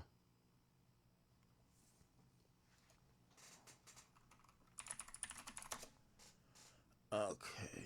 I'm gonna just type it. Nicki Minaj's husband. Okay. Says Nicki Minaj's husband Kenneth Petty admits to what? This interrogation was held in September 1994. Let's listen. Nobody was in that house. Okay. And he left the door open when he left? Yeah. Okay. And now, did you have sex with Jennifer today? You have to answer out loud. No. When was the last time you had sex with her? Last year, Okay. 93. Did you have sex with anyone today? No. In that room, did you have a girl in your house today? No. You didn't have it, bring any girl to that house? Nope. Okay, so if somebody said they saw you bring somebody to that house, they would be mistaken? Mm-hmm. Today? Mm-hmm. When was the last? Nobody was in that house. Okay, and he left the door open when he left? Yeah. Okay, and now, did you have sex with Jennifer? Queens. But before I speak with you, I want to read you your rights. Now, I understand Officer Booth has spoken to you before in the presence of your mother and your father. Is that correct? Yes. What's your mother's name? Annette Petty. And this is your father who's seated here? Julian Petty. Okay. And Officer Booth read you your rights previously? Yes. And you made certain statements to him at that time? Yes. Okay. And Mr. Petty, you were asked to sign the memo book? Yes, I was. And you did so? Yes. Now, Mr. Petty, you have the right to remain silent and refuse to answer questions. Do you understand what I have just said? Yes. Anything you do say may be used against you in a court of law. Do you understand what I have just said? You have the right to consult an attorney before speaking to the police or to me, and to have an attorney present during any questioning now or in the future. Do you understand what I have just said? Yes. If you cannot afford an attorney, one will be provided for you without cost. Do you understand what I have just said? Yes. If you do not have an attorney available, you have the right to remain silent until you have an opportunity to consult with one. Do you understand what I have just said? Yes. Now that you have been advised of your rights, are you willing to talk to me and to answer questions? Yes. Okay, as I said, I understand you want to talk about an incident which occurred at 123-40 Inwood Street in Queens today on September 16th, 1994. What do you wish to say about that? It didn't occur there. What? I saw the girl on the boulevard, of Rockaway Boulevard. I was walking down the block. It was like 8 o'clock in the morning for school. And I went to wake my uncle up for work. So as I was coming back, I bumped into this girl named Jennifer. And her friend was walking. It was a male friend. So, and I know him. He's my friend. So we talking, you know. And she was just sitting there. So after that, I just left. And I went back to my house. So I went to sleep. And my uncle had left and went out to work without locking the door. So the next thing I know, police was up in my face, talking about I had raped somebody, and I did not rape nobody. Okay, you saw Jennifer today? Yes. And who was she with? She was with this boy named I think his name. Okay. Wait, is this? Yo, does anybody have? Is there a YouTube video?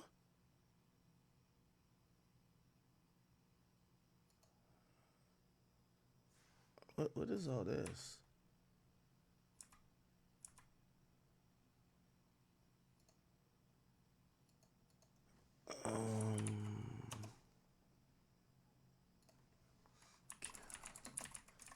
I didn't hear a confession. I'm gonna be honest with you. Tell me if I'm wrong. Nicki Minaj husband. Oh, this is a full interrogation video? Where's the full shit?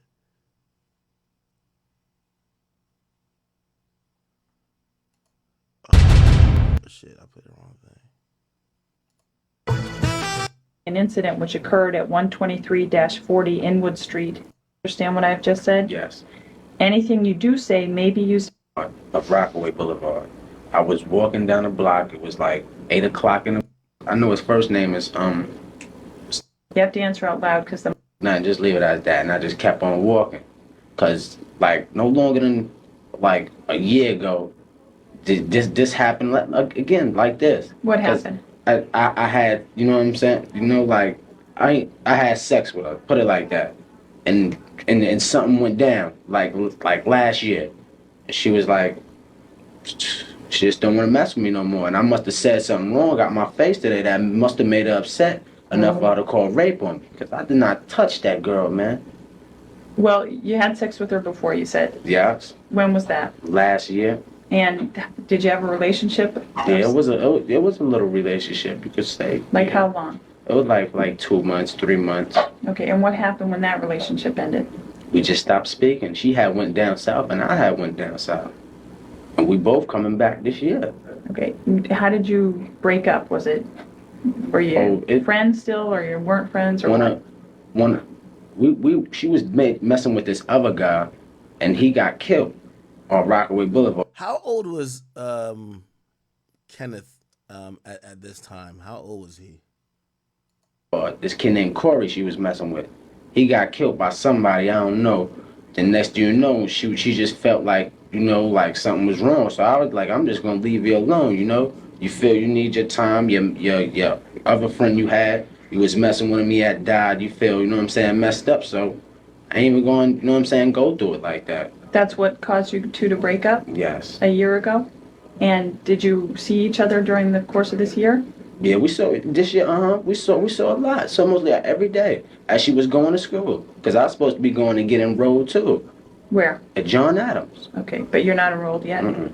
Okay, and how was it today? How was it when you saw her? What kind of conversation or whatever did you have? It wasn't no real conversation because I was talking to my what's name Donovan, I think Donnie.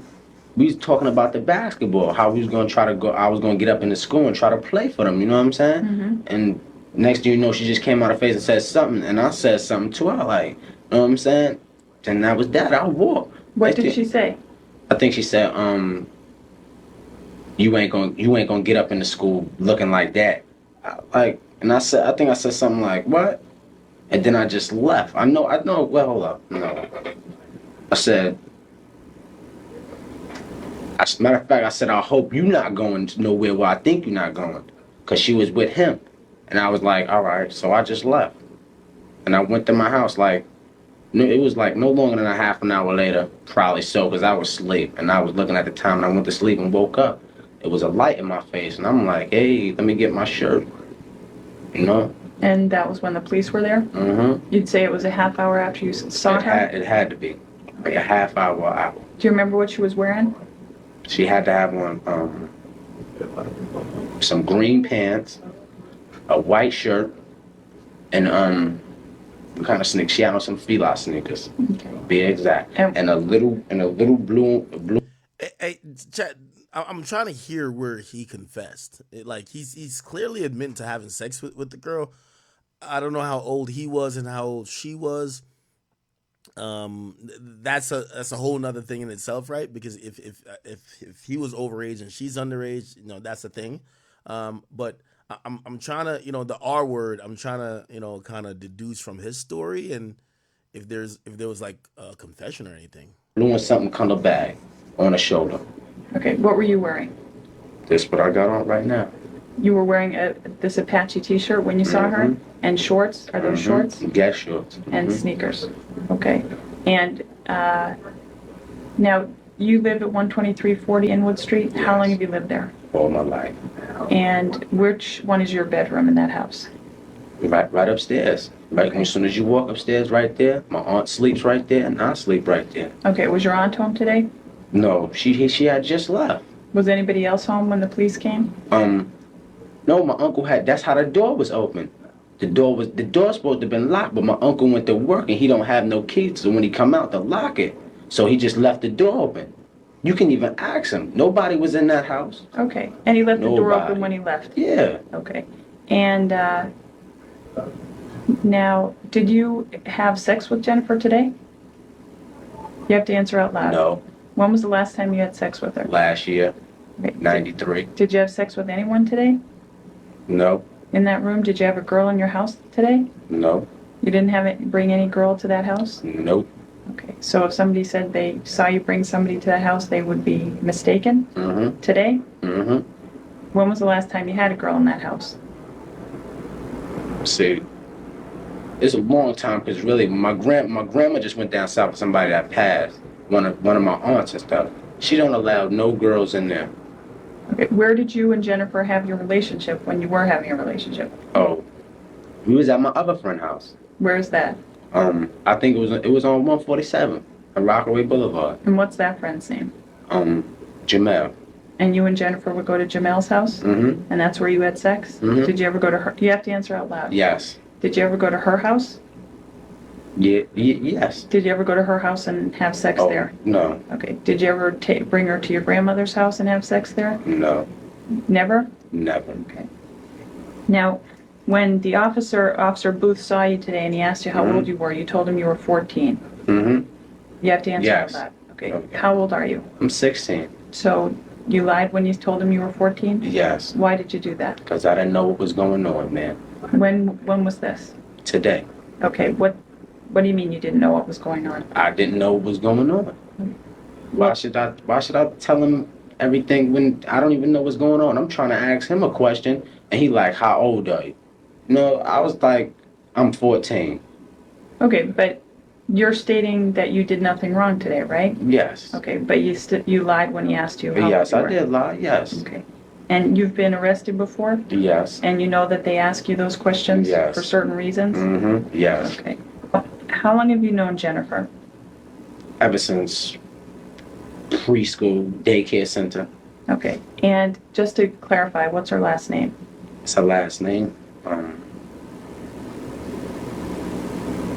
I think it's Brits. Jennifer. Wait up. Is it How? How? Hough? Does that sound familiar? How? You don't know. Okay. Let me ask you something. So you've seen her just about every day? Yes. Over since you broke up, as you say? Yes. And when you've seen her just about every day, when would you Yes. see her and where? I would see her either coming from school or going to school. Cause she's a nice girl. She doesn't do nothing but go in the house, does her homework. You know, cause I used to be with her sometimes, helping her do her homework, going to the library and stuff. Okay. And did you ever see her with people or alone? Yes, she used to be with people. Okay. And did you have conversations with her on those other mornings you'd see her? Yes. And today was just like any other morning when you saw her? Yes. And you mostly talked to her friend and not even to her? Yeah. Just about? Yeah. So when you left, were you mad? No, No. And when she left, did she seem mad? I don't know. How did she seem when she left? Did you? She's really, I can't tell you because I did not look back to look at her. Okay. Now, are you working right now? No. Okay. And I need to know, you were wearing these shorts and a t-shirt. Yes. Were you wearing any undershorts? Chad, I looked it up. It looked like he was 16 and she was 16. Am I wrong on the ages? They were both 16, right? Yes. Okay. What type? Boxers or? Boxers. Okay. Do you have them on still? Yes. The same ones? Yes. All right. The officer's going to need to take those and voucher them as well for Yes. evidence, okay? Mhm. So he'll do that when we finish this interview. Yes. All right? Yes. Now, you recall before when your mother was still here, she gave you a form, a consent form to go into the house and to look for certain property. Yes. Do you recall that? Yes. All right. And do you remember reading this and signing your name at the bottom? Yes. And is this your signature over here? Yes. Okay. And do you recall your mother reading it and signing her name over here? Yes. Okay. Can you get this, Bob?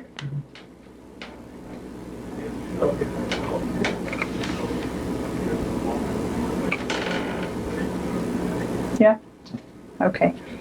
And your mother went over with the police officer and with me to the house. And in the bedroom in which you sleep, did you keep a knife in there? Yes. There's little things and dishes in there. Okay. And what's the knife in there for? The downstairs is messed up. What do you mean? The kitchen is messed up. It's like we got all the cups and stuff is in our room basically. Okay. And there was a knife in there? Yes. And it was on the dresser? Nah, it was in a little bucket. It should be a little bucket on my dresser, with a whole bunch of pots and a whole bunch of stuff.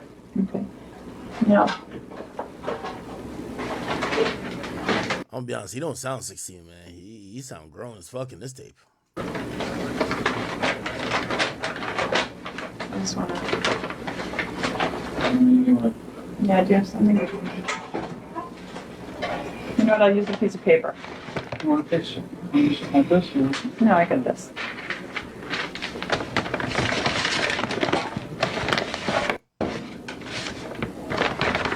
It's her pulling out a knife.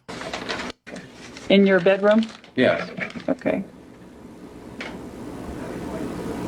Turn so this. No, it's the other way. Okay. Now, why would, if you and Jennifer have been friends for years, why would she say something like this? No idea, man. You have no idea? None whatsoever.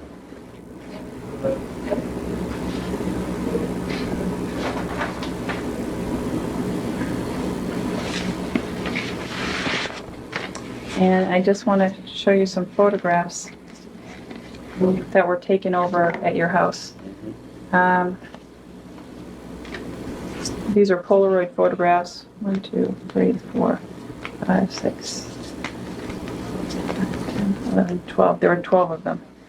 And this one shows the bottle of eye lotion on the dresser. Do you recognize that photograph? Yes. Is that from your room? Yes. And this one shows one side view of your room. Yes. Look, and this part is your bed right here? Yes. Okay, and that blanket was on the bed? Yes. Okay. I don't know if you can get these.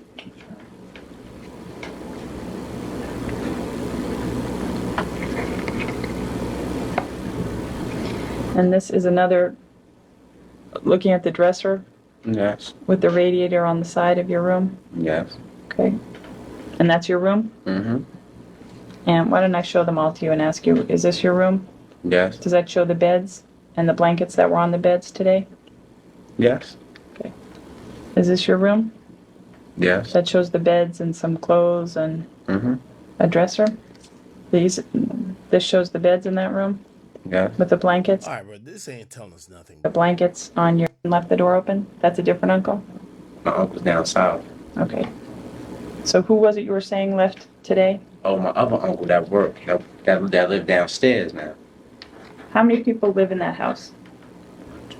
4. Okay. Officer, do you have any questions? I don't get this, bro. I'm gonna be honest with you. I'm still trying to find if there's a smoking gun somewhere. I'm not defending Nikki or this guy. I don't know none of them from a can of paint. I'm just trying to see. So unfortunately, Nicki Minaj found out her husband was lying to her. Kenneth Petty has denied ever having intercourse with the victim. However, an interrogation from 1994 surfaced says otherwise. Wait, did the guy? Wait, Nicki Minaj. Wait, Nicki Minaj explains husband.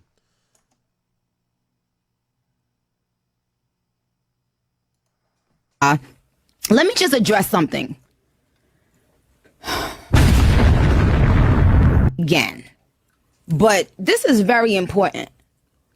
When people say things like about who I'm with, about, oh my God, you lowered your standards and you should have been this and this and that. It's so sad to me that you hoes are so readily and available to sell your pussies to the highest fucking bidder, that when people find real love and when a person is with a nigga that loved or liked them before they had a dime in their fucking pocket, how do y'all not understand that? How do y'all not understand happiness versus clout? Y'all be wanting bitches to be with niggas just to post some fake ass relationship goals on IG so y'all can close fucking doors. Be fake on the low. Wait, I thought she explained the situation. I've heard her explain it.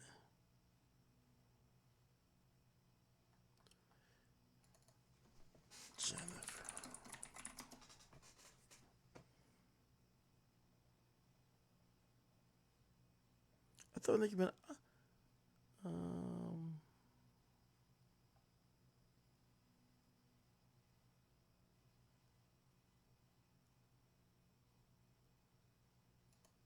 So Nicki Minaj had been unable to. Nicki and Kenneth filed motions. Retainer argument for had stepped up does not mean that her feelings are not. Honestly, this would.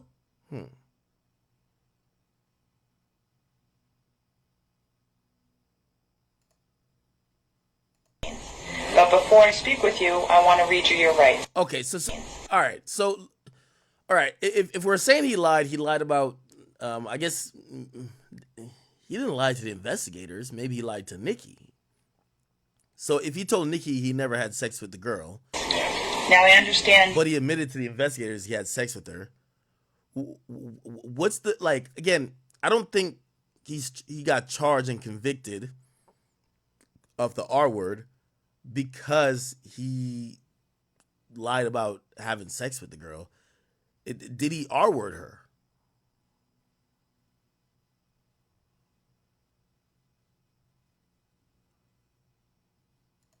Nicki addressed fans who brought up Kenneth's attempted rape conviction by replying to them on social media, saying he was 15, she was 16, in a He was 15, she was 16. relationship. It was a lie. Let me read this. But go off. Y'all can't run my life. Okay. It was a lie. It wasn't true. We both were 16. We were never in a relationship. I just felt woman to woman. I was wrong of her. You have 150 something million followers on.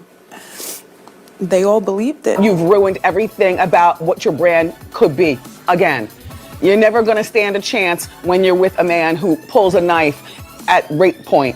You know, and you're never going to stay a molester.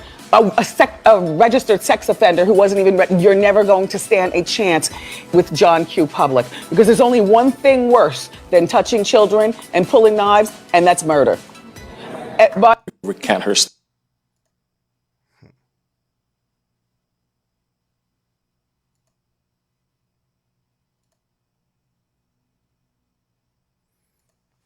I guess this is some evidence here. This was his room. I don't even know what I'm looking at. This just looks messy.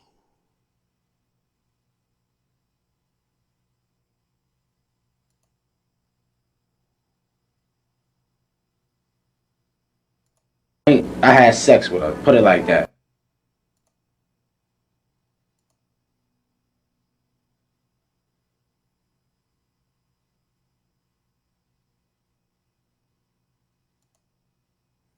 Yeah, this knife is wicked.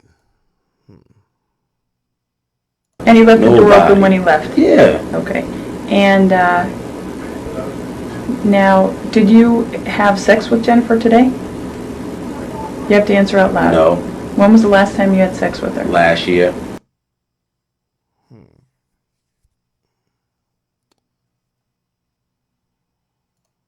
And I did not rape nobody. Okay, you saw Jennifer today? Yes. And who was she with? She was with this boy named Yeah, I'm again from what I'm seeing with that, if we're gonna just say he lied, he lied. Okay, he did lie. I don't know how that means. Are we saying because he lied about having sex with the girl, he probably lied about putting a knife to the girl's neck? Because that's what he's charged for.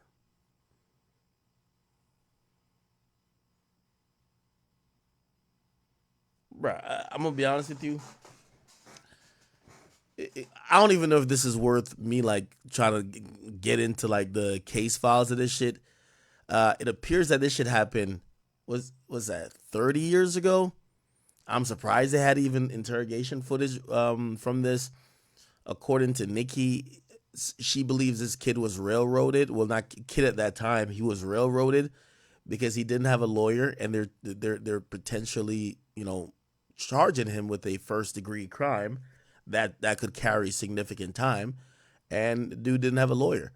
Now that has nothing to do with his actual guilt, because this guy's actually he's talking to the cops, right? Which, by the way, what happened to his parent? Like, why was his parent just let that happen without them even being in the room?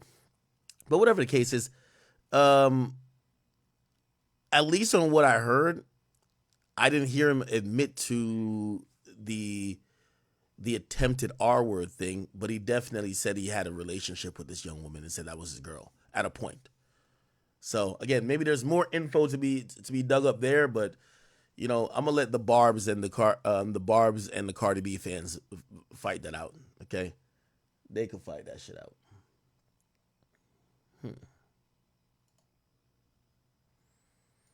My aunts and stuff. She don't allow no girls. My aunts and stuff. She don't allow no girls in there. Okay, where did you and Jennifer have your relationship when you were having a relationship? Oh, we was at my other friend's house.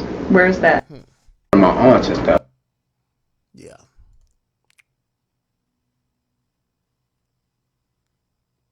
I stood up and I said, Your Honor, I'm the person who pressed the charges. I would like to drop the charges. I made a huge mistake. Wow. This was like, I'm in court in front of his family, in front of friends, in front of everybody, like whatever. And they was like, take it to the DA, and nobody wanted to hear shit. Cause he. What's that about? With me, only reason, look, you had to fucking get out my crib. Why? Cause you fucked my little sister. My stepsister, not my real sister, my little sister. Which people don't be like, oh, da-da-da, yeah, she was 12, bro. Like, you older than me. I got her by 4 years. Alright, man, I don't know what this is, bro. Present in the room is Police Officer Paul Booth, Video Technician Robert Bernard. Your name, sir? Julian Petty. Mr. Petty, and your name? Kenneth Petty. Okay. My name Oh, his father's in a room. is Paula Aylward. I'm an assistant district attorney. I work at the Queens County District Attorney's Office. I understand that you wish to speak to me regarding an incident. I raped somebody. You had sex with her before, you said. Yes. When was that? Last year. You ain't gonna get up in the school looking like that.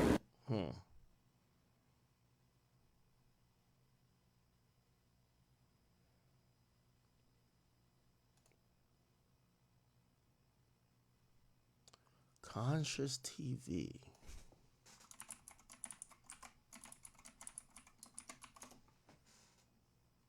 I'm trying to figure out how they come to the conclusion that they're going to charge this guy. Conscious. Oh. Conscious TV.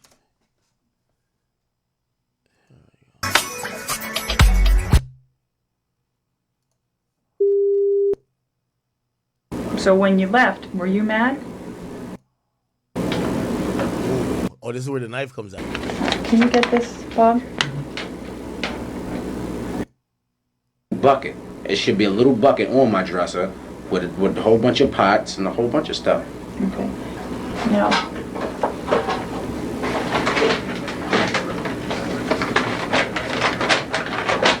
I just want to...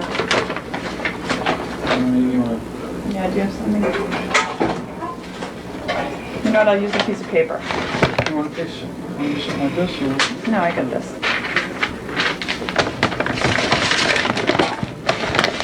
Is this the knife that was in your room?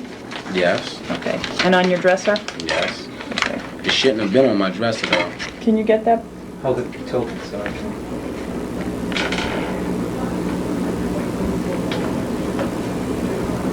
Got it.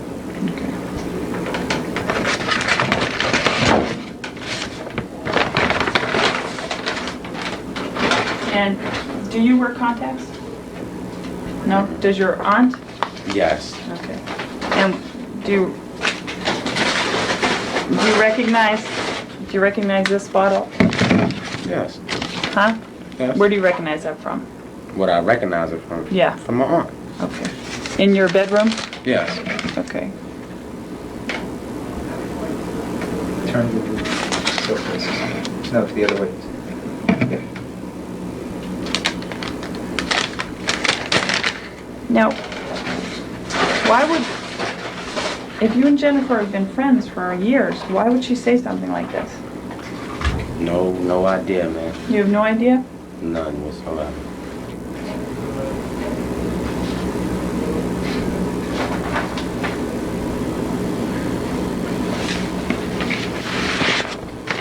And I just want to show you some photographs that were taken over at your house.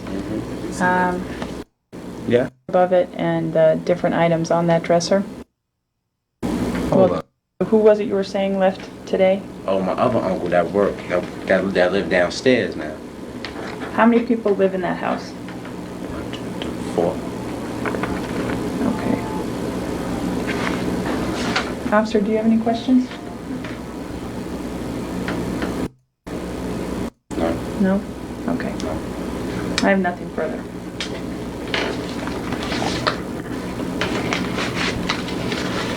The time is 9:11 p.m.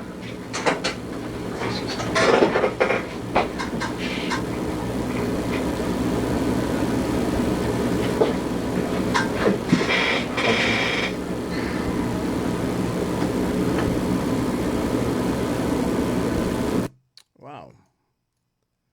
I don't know. This video like also confuses me. Yo, why did I'm gonna be honest with you. Well, obviously hindsight is so much 2020, right? If your son, who's supposedly 16, is getting interrogated, it's not even, bro. He's not even getting interrogated by like a lead detective. He's getting interrogated by assistant district attorney, the person who would literally take this to trial. They got usually the detective does the work. The police will do preliminary shit. The detective does most of the work. They pass it on to the DA. The DA does some extra work, and then the DA brings it to court. The DA is talking to a 16-year-old kid, and this father is just sitting there. Julian Petty. Okay. And Officer Booth read you your rights previously? Yes. And you made certain statements to him at that time? Yes. Okay. And Mr. Petty, you were asked to sign the memo book? Yes, I was. And you did so? Yes. Now, Mr. Petty, you have the right to remain silent and refuse to answer Yeah, and then Mirandize him immediately. questions. Do you understand what I have just said? Yes. Anything you do say may be used against you in a court of law. Do you understand what I have just said? You have the right to consult an attorney before speaking in the future, provided attorney if you're willing to talk about that. It didn't occur there. All right. Okay, man. Let's go to the little Woody case. So Woody's now. By the way, the cross-examination finally started for Woody. So the prosecutors, they're done with Woody, and now the defense is about to start cross-examining Woody. Now, before the prosecutors got off the stand, this was a heated moment that happened in court today. Watch this. Hey, look at me like that. Okay. Mr. Copeland, isn't it true that you are Yo, that nigga say supposed to be testifying under an immunity? Bro, did he say why you looking at me like that? Okay. Mr. Copeland, isn't it true that you are... Hey, look at me like that. He's grilling this prosecutor, bro. He grilling the prosecutor. Why you looking at me like that? Okay. Mr. Copeland, isn't it true that you are you supposed to be testifying under an immunity agreement? To be honest with you, I don't know. I don't have a clue about none of this stuff. I told y'all from the start, y'all to put me in here. Like, I don't comprehend. I done told y'all that time after time. I don't know what the immunity agreement is. I don't have a clue. Like, I'm up under so much pressure. Like, man, I don't know. I don't even know how to answer y'all question because I don't know what type. Like, I don't know. I'm trying to be as truthful as possible, and y'all keep going back into the past. Like, I told y'all when I was talking to y'all in the back, man, I have lied, and y'all don't put me up on here telling me that I gotta be truthful when I'm telling y'all. Man, I don't know. Man, I'm afraid for my life. Every time y'all call me here, I think y'all finna take my life, take my freedom. And at this point, I can't call on nobody for help. I don't know what's going on. Were you told before you testified that anything you testified to in the courtroom could not be used against you? Can you say that again? Before you took the stand, were you told that anything that you testified to in court could not be used against you? What you mean? Before you took the stand, were you told by myself, Ms. Love, anyone sitting at this table, that anything you testify to cannot be used against you? Anything I testify to can't be used against me? Yes. Yeah, I heard, yeah. Yeah, as a matter of fact, last week, didn't you ask the judge? You turned around and you asked her, nothing I said could be used against me, right? And you asked the judge. Okay. Okay. This thing And is isn't it true that under this immunity agreement, you were told that you could be charged with perjury? You say I could be charged with who? Perjury. I don't even know what perjury is. Okay. Were you told also in this immunity agreement that you could be charged if you committed false swearing? I was told, I asked specifically so I can understand. I asked you, I said, what happened when y'all locked me up? Y'all told me two things I go to jail for. If I pleaded fifth, and if I say that I had committed a crime that I didn't do. Okay. So I don't know what perjury mean. I don't know. I mean, I'm afraid for my life. And I told y'all that. I told it to my lawyer. I tell it to the judge. I tell it to everybody. Y'all got me up here. I don't know what's going on. And like I said, for the crimes that y'all charged me with, I went to jail. I did all my time for it. Y'all still bring me in here. I feel like I'm on trial at this point. I'm going to jail because I don't know. Y'all got me up here asking me questions. I don't know how to answer these questions. Y'all want me to be a witness to something I don't know nothing about. Isn't it true that even with the immunity agreement, you did not want to testify? Can you explain that? Sure. Even when you were given immunity, you did not want to testify. I still don't want to testify. And isn't it true that you feel that you were pressured by the state to testify? I feel like I was pressured by both sides, the state and the defense. Okay. And is it true that you told me in front of these jurors a couple of weeks ago you felt pressured to testify? And I still, right now, I feel pressured to testify. Because it's not like I'm up here to be, it's not, I can't sit here and tell y'all, nothing. I don't know what y'all want me, I don't know what y'all looking for. I didn't see nobody kill nobody. I didn't see nobody rob nobody. I didn't see none of these boys do anything. I did some stupid things. I got caught for the stupid things that I was doing. And I just went from there. Like, I didn't. And then y'all got me up here. And I done told y'all before y'all put me up here, y'all can't talk to me on like a Tuesday or something. And you can't talk to me in the streets. And I told you, like, I lied. And I told you that. And then y'all still brought me in here. Isn't it true that you did not want to testify because you don't want to deal with the reality of being labeled a snitch? Miss Hilton, I was being labeled a snitch way before I had to come to trial when y'all linked that video out to the social media. So the world look at me as a snitch no matter what goes on to this day. But me coming here, like I have put my faith in God's hands. And I come here and I let it be known. I guess got no choice but to be letting know to y'all now that I have told y'all time out. This is the most ghetto trial I've ever seen. Bro, they're arguing back and forth. The nigga's a fucking witness. The prosecutor's just in over. Yo, you're asking the nigga a question. First of all, yo, tell the motherfucker, yo, answer yes or no. Answer succinctly.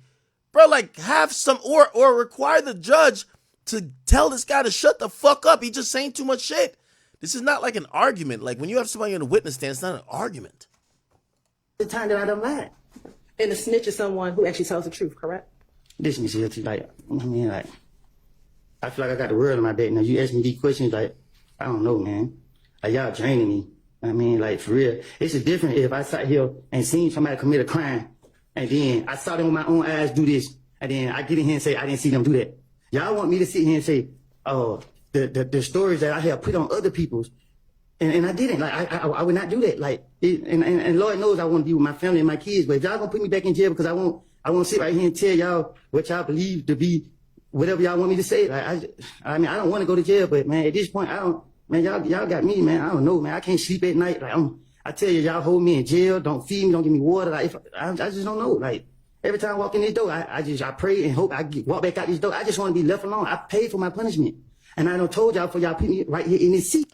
Yo, this prosecutor is, yo, Remedia, like, bro, you letting the fucking witness go on a rant? Just tell him, like, yo, listen, shut up, be quiet. Okay, all right, we hear you. Like, this ain't no time to go on a rant, nigga. What the fuck you think this is? Time after time, I told Judge Glanville in his office. I don't told everybody. I can tell, and I'm telling you to your face. I know you don't have anything to do with you. You doing your job, but I've been nice to you, and I've been telling you that you can't put me up here. And I told you, I done made it up. Okay. It's a difference if I seen one of these guys actually do something and you ask me, did they do it? If you ask me, did they do something that I actually saw them do it? And I would tell you, yeah, I saw him do that. Yeah, I was with him when he did that. But this is not the case. And you just told police what Demikian told you, correct? I told the police anything to get them out from me. I was going through a phase. People were shooting at me while I had my kid. And my only priority was, by any means necessary, to protect them with my whole fucking life. Judge, I get minute because they drive me crazy. Wait, what the fuck? People were shooting at me while I had my kid. And my only priority was, by any means necessary, to protect them with my whole fucking life. Judge, I get minute because they drive me crazy. Yeah, take a minute. Oh, nah. Woody about to get on demon time. Take a breath. Keep telling y'all, keep telling Stay here. Come here. Stay on the stand. Bro, I'm going to be honest with you. This case is a shit show. Bro, they got Woody running the court. My nigga, I ain't even going to lie to you. Like, bro, the judge going out like a hoe, the prosecutor, wild whack. Bro, you got a nigga who y'all gave immunity to who took the deal. Bro, y'all should be telling this nigga shut the fuck up in court. I don't know how he's talking this crazy. I've never seen or heard of a witness talk this crazy. Nigga is storming off the stand like a kid. And the judge is being all nice. Judge, I get minute because they drive me crazy. Necessary to protect them with my whole fucking life. Judge, I get minute because they drive me crazy. Yeah, take a minute. Take a breath. Keep telling y'all, keep telling Stay here. Come here. Stay on the stand. Take some breaths. Calm down. And once he finishes his breath, Your Honor, state, we conclude our questioning, Your Honor. That's crazy. Anyway. Sorry, Chad. Sorry. I can't stop sneezing now. Now, Brian Steele actually... I don't know. I'm trying to... Brian Steele started questioning Woody today, actually. What the fuck? I can't stop sneezing. Let me just go to Thugger Daily. I know he gonna have all the fucking clips. Here we go. I have a bag over my head, and I'm getting smashed with a baseball bat, and I have no idea where to hit because I don't have anything, and I've asked for reports. Okay. June 10th, a Monday. Remember meeting with your lawyer, Judge Glanville, District Attorney Hilton? Right. Yes? In this courthouse? In the judge chamber? Yeah. I wasn't there, right? Huh? I wasn't there. You wasn't where? In the judge's chambers with you, Miss Hilton, your lawyer, Judge Glanville? No. None of anybody here was there, right? It was just the people I mentioned and security. Objection, Your Honor. Let's get to the actual question. Tell the jury what District Attorney Hilton told you would happen to you if you admitted in any way that you had anything to do with the murder of Donovan Thomas. Tell them. They gonna lock me up. So when you have this use immunity for anything you say, District Attorney Hilton told you, but you can't say that, right? Objection, Your Honor. Improper foundation. You must ask the question again. That is testifying, and I'm asking Mr. Copeland to tell the jury. Tell the jury your understanding what Miss Hilton told you if you admitted to being involved in the murder of Donovan Thomas, even with use immunity. Tell what the District Attorney's Office would do to you. Huh? Objection is compounded. The compound question. I don't think that was compound. Okay. If you admit, the way you were told by Miss District Attorney Hilton, if you admit to being involved in the killing of Donovan Thomas, you get prompt. Yo, whoever said rescind that immunity agreement, I fucking agree, bro. Yo, I've never seen a witness control the whole courtroom like this. Bro, this is not the YSL trial no more. This is the Woody trial. He gets up here, he gets a whole bunch of... at this point, this is my personal opinion, I think he's acting up in court to be viral, to get these $10,000 to do 20v1s, my nigga. Bro, the nigga's doing like every day after do great, court. and I'm always He claimed he's getting stressed out in court, but every day he's doing a 20v1, nigga. I just seen one. He did one with Charleston White. They just did one. Where's that? Is it this? Y'all already know who it is. Make sure y'all follow me at Period. I love. Hello. You know what I'm saying? What are you? You remember, you don't have an eye, so maybe you're not seeing right. You don't got an eye? Yeah, you sure right now? I don't. Good. Shit. That's not a weapon. Shut off your head. You always have a shirt. That's not a weapon. So, yeah. Prosecuted for that, right? You'll have him on redirect. Overruled. Is that true? She said, if I do that, plead the fifth, I'm gonna go to jail. And when you say, if I do that or plead the fifth, if I admit to being involved in Donovan Thomas's murder, I go to jail, right?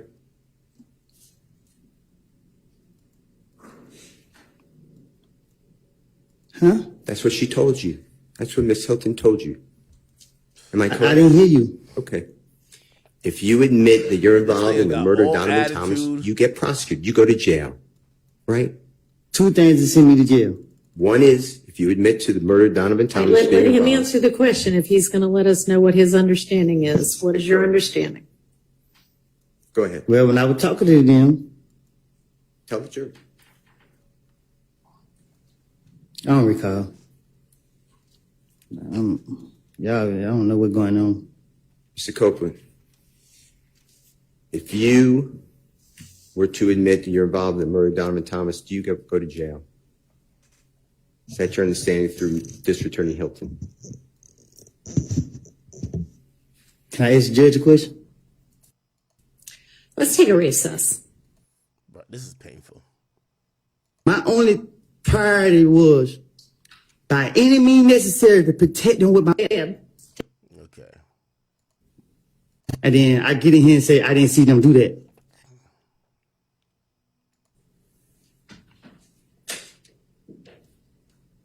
They looking at me like that. With the saying that the police were going to get him. I thought you said I was concerned about him killing me. That's not my question. My question I'm just saying, if I'm concerned about him killing me from 2015, why would I be around him in 2021? So is your testimony today that you don't recall having any conversations with Doug about the police going to get him? My testimony today is that when investigators get to me, I'm trying to convince them that I'm around him and that I can tell them stuff that. Are you able to read what's on that page? Man, this is a shit show, bro. I'm gonna be honest with you. Like, I honestly don't know if he's really even trying to do Young Thug a favor or trying to do the defendants a favor. I think this nigga he's just a character, bro. He's just a character. The whole YSL trial, we got to throw this bitch away, bro. Like, this is just like, it's getting out of hand. This guy's been on the stand for over a month. He's been on the stand because court took like a break because they had to go to another court. He's been on the stand collectively for a month. Like, this is painful at this point. So I don't even know if his shenanigans is really helping Thug, or maybe it's just frustrating the jury, and maybe they just see right through it. The guy's playing dumb. The guy looks like he's trying to take back everything he said before, but he definitely did say it. So I don't know, man. Okay, cool.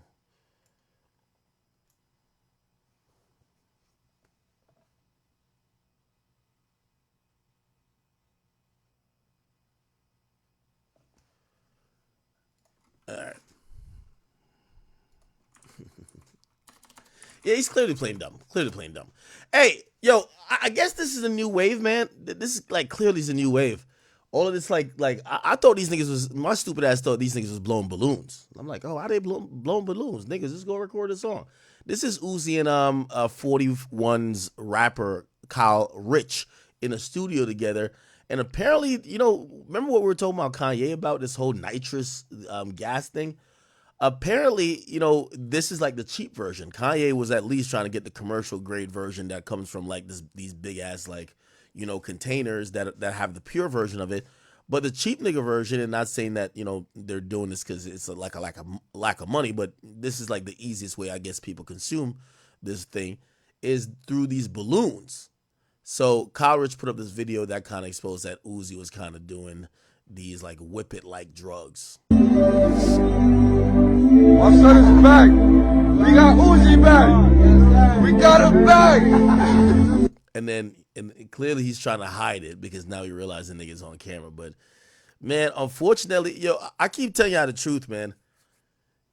This addiction to these little whippets or nitrous gas shit, it's only gonna get worse and worse. And unfortunately, it's gonna take a few motherfuckers to die for people to rein it back in, right? Like that's what it takes for with any type of drugs. Couple niggas gotta die, right? Somebody gotta get paralyzed. Somebody gotta die. Somebody gotta overdose. You know, somebody gotta like fucking have a bad trip. And they got to be a big name. And when that happens, everybody starts cooling it down and they start learning the very important word, which is moderation.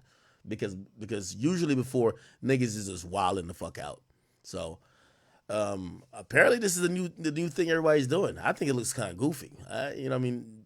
All these niggas is blowing up balloons. I'm thinking these niggas at Party City. I'm like, yo, are you niggas trying to like audition for a job at Party City or what? Like, what the fuck going on?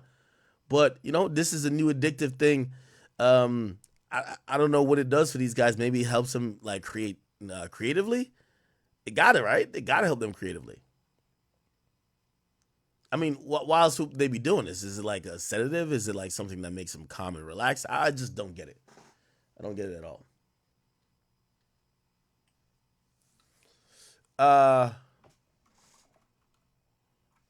Let me see. So I covered Lucky the other day, and he did some cool shit.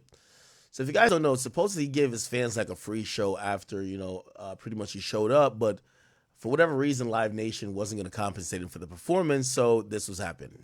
Listen to this. Quote unquote ran in Indiana last night because I really wasn't going to talk about it because I did the show. I literally did the show. I'm really just, wait, let me say this first. I'm really irritated because I'm trying, like, I know some people like this type of shit, but I really hate attention that's not from rap music specifically, like just rap music. You know what I'm saying? Like I really hate that. Like I really hate that. I genuinely hate that. So I know, like, of course, letting my emotions get the best of me. I hope somebody posts this like the clear way. So I know letting my emotions get the best of me, like it's really not letting my emotions get the best of me. Let me clear this up because I see that video that they posted on Twitter. It's super edited, like, and it's leaving a lot of shit out. So I'm gonna make sure people see how it really went. So it's like the back-to-back show. It's like an 8-hour drive and it's a back-to-back show. And I'm gonna be honest, like, bro, what the fuck? Like like I said on the stage, I don't even want the money. That's an insult. Like I'm to me, quote unquote ran. I didn't say that on the stage specifically, but I did say I don't want the money on stage. Like they can keep it. Like it's. They can keep the fucking money. Like it's fucking $30K. I just feel like it's insulting to try to pay me $30K to give me a back-to-back show. Like that's like, especially like if it's a back-to-back show, I can understand if it's like a 2-hour, 3-hour, even if like a 4 or 5 hour drive. But again, y'all got me fucked up. I already, like, y'all know I'm uncomfortable. I really don't like touring and shit. So I'm making it happen. Like, but that's crazy. So I wake up. How much is Lucky supposed to get per show? It looked like he's shitting on the idea of getting $30K. I wonder what his fee is. I'm about to do the show. Like, I get up, I'm kind of pissed, so I'm like, let me tell the kids, because I really wasn't about to perform. Like, I woke up and did the show, because like, the way my sleep schedule is, it's hard for me to, so I woke up right before the show. So it's like, I'm telling the fucking fans, like, because I really thought I wasn't about to perform, so I'm telling them, like, I didn't say that on the stage, what's going on, I didn't say that deep. But I actually end up really performing the whole time for y'all. That's why I told them, yeah, because I really supposed to go to sleep right now. Like, that's how my sleep schedule is. I'm supposed to go to sleep. I'm about to go to sleep right now. But I fucking, I thought I was about to perform for fucking 10 minutes. Like 20 minutes because I was irritated. But then I was like, I'm not even about to do that. Because I'm not trying to finesse the check or nothing. Like, I'm just doing this strictly for the kids. Because, like, if the kids wasn't already in the venue waiting for me, I literally wouldn't have did the show because it's insulting to me. Like, literally, like, but the kids waiting for me, so I did the show for them. Like, is he mad that they were only paying him? It's either he's mad at the amount they were paying him, or he's saying that because he did 2 shows back to back, he expects to get compensated higher because he's been putting even in a more uncomfortable situation by doing back to back shows. Is that about right? Like, bro, I'm not finna get too deep into my shit because I see people making posts like it's a contract you sign. Like, bro, I know my business. It's just the type of shit. Like, just say this. I'm not gonna get that deep into it. It's just the type of shit when people be like, they try to say shit like, yeah, it's a bigger tour, so shit work different. Like, they just try to use. Like, I'm not done. What's going on? I didn't say that deep, but I actually end up like, and I'm not going for that. Like I did the whole show, bro. Like, don't just post a rant like I was just rant like, cause I'm. Like if it was there, like if you was there, you would fucking get it. But the way they just posted that, like I really wasn't even gonna say nothing about this. But I think yo, I'm like halfway into this, and I'm like, yo, what am I watching, bro? Putting a narrative out of me, gang, and I don't supposed to have no control over what it said because I'm a rapper. Like, real, that shit irritating. Like, that's the truth. Like, This guy in the comment section said, bro was an hour and 10 minutes late, then performed for 35 minutes tops and got 30,000. Came on stage like we were the problem and told us to shut the fuck up.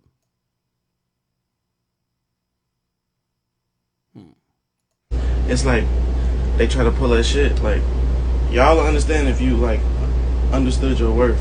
Like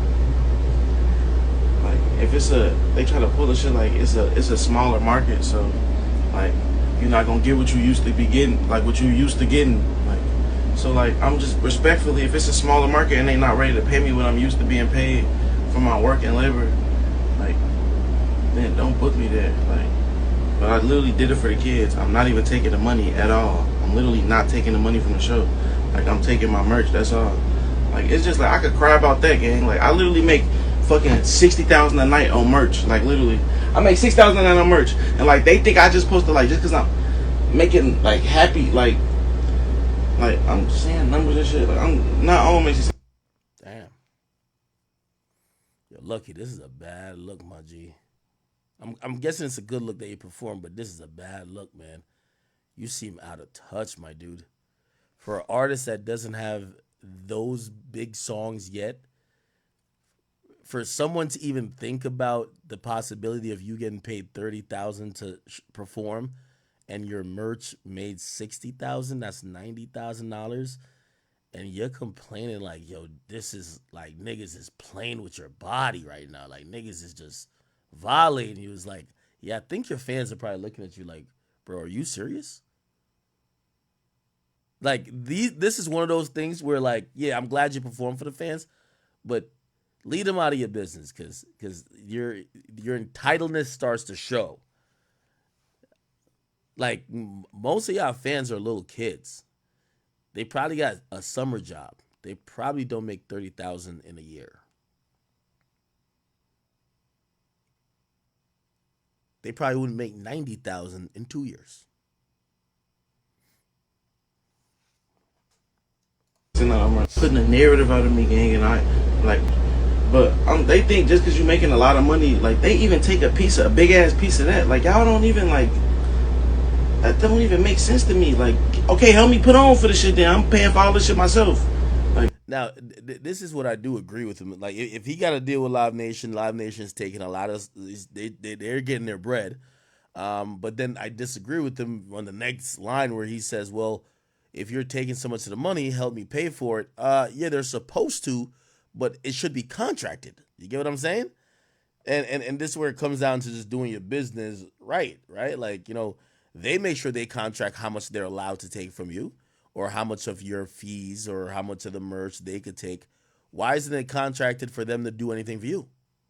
Sounds like maybe your attorney didn't stand on business. Like, go ahead. That shit's crazy. I don't want no narrative getting to me that is not the way. I'm just, like, for real. That video, I'm not ranting and crying on some Kanye shit. I'm just being real. And I still perform for the kids for free. I don't want the money. I'm not taking the money, literally. And I'm still paying my whole tour crew, everybody that's on staff, from this bus to the next bus. Like, everything's still going. I don't want the money. Like, literally. Damn. one more thing for the kids in Portland. So I really had something going on, and it's that type of situation. It was back to back to back, and I'm like, I just know my worth. Y'all know I love y'all, bro. I be giving y'all my all. I'm trying to rap like.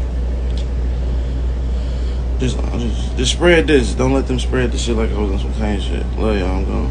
So I don't want the money. So I'm gonna be honest. The only reason I did that rant is because I literally wasn't about to perform. I really hate attention. That's not from rap music alone. So I'm gonna clear it up and move the fuck on. He said I did my full set. I signed hats and even took pictures. I asked the kid who had I signed to post what I wrote.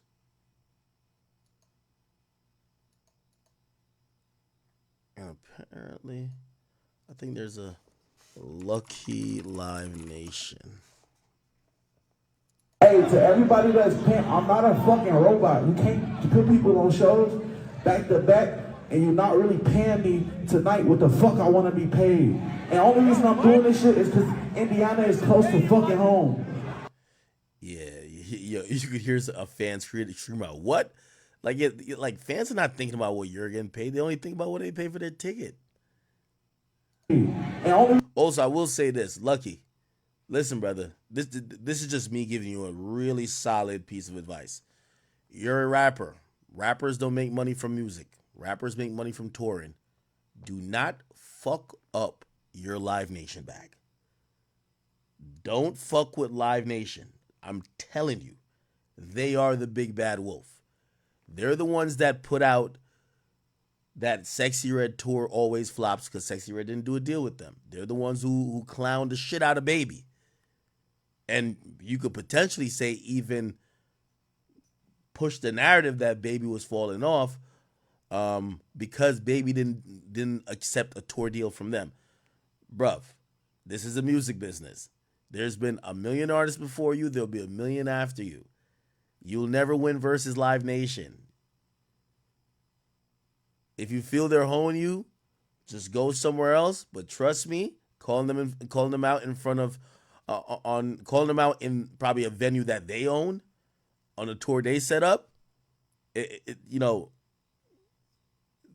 They get to also script what your career gonna be, and you're still new in this shit. The reason I'm doing this shit is because Indiana is close to fucking home. I swear to God. But I'm not a fucking robot. Literally, I'm rich as fuck. I stay in a fucking crib. I don't got fucking time for this. If you want me to perform back to fucking back, you need to pay me like I want to be paid.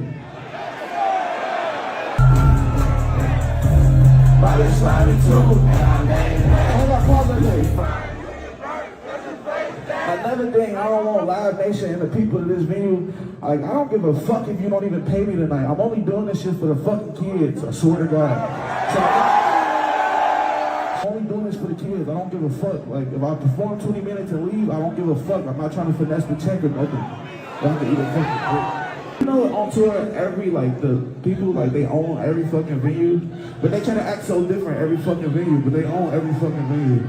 They want me to be a robot, just shut the fuck up, come out here. Honestly. Yeah, that's exactly what Live Nation wants you to do. And I'm gonna be honest with you, that's probably what you should do.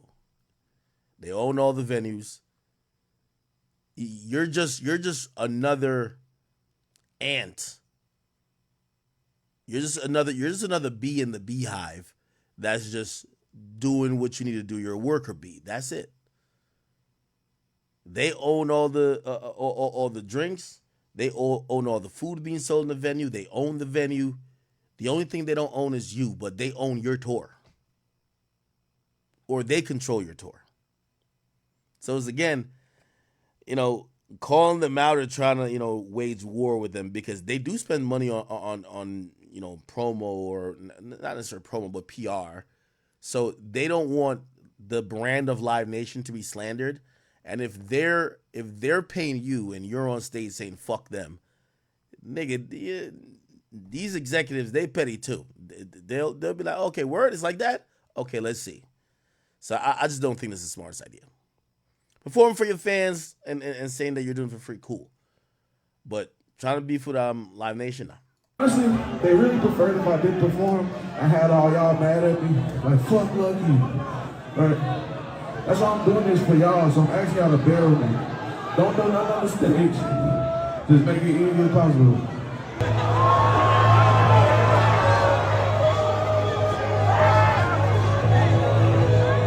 Hey, we get high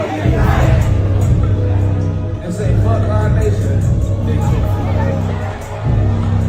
Yeah, they gonna get Lucky gonna be back in line by next week. Facts. Nobody fucks with Live Nation. That's just the reality of it, bro.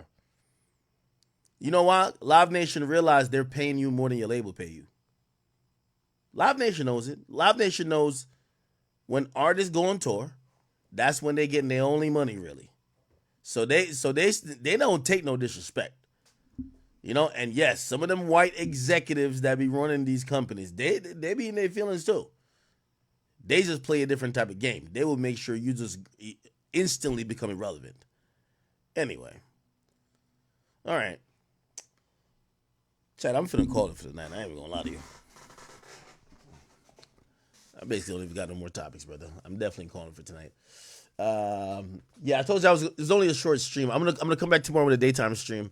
We'll keep the streak going, but you know, and by the way, I didn't even talk about Drake today, so we'll push the Drake topic to tomorrow. Which there is a Drake topic, but I'll push it to tomorrow. But yeah, getting off of here. I just wanted to make sure I continue the streak. I actually did, and yeah, I'll be back on tomorrow for a longer stream. It will probably be a daytime though. So chat, I'm sorry. I know a 3-hour stream is not what y'all expect or want, but rather than just not give a stream today, I just wanted to keep the consistency up. So I'll be back on tomorrow with the longer stream. All right, chat. I do love y'all. Peace out.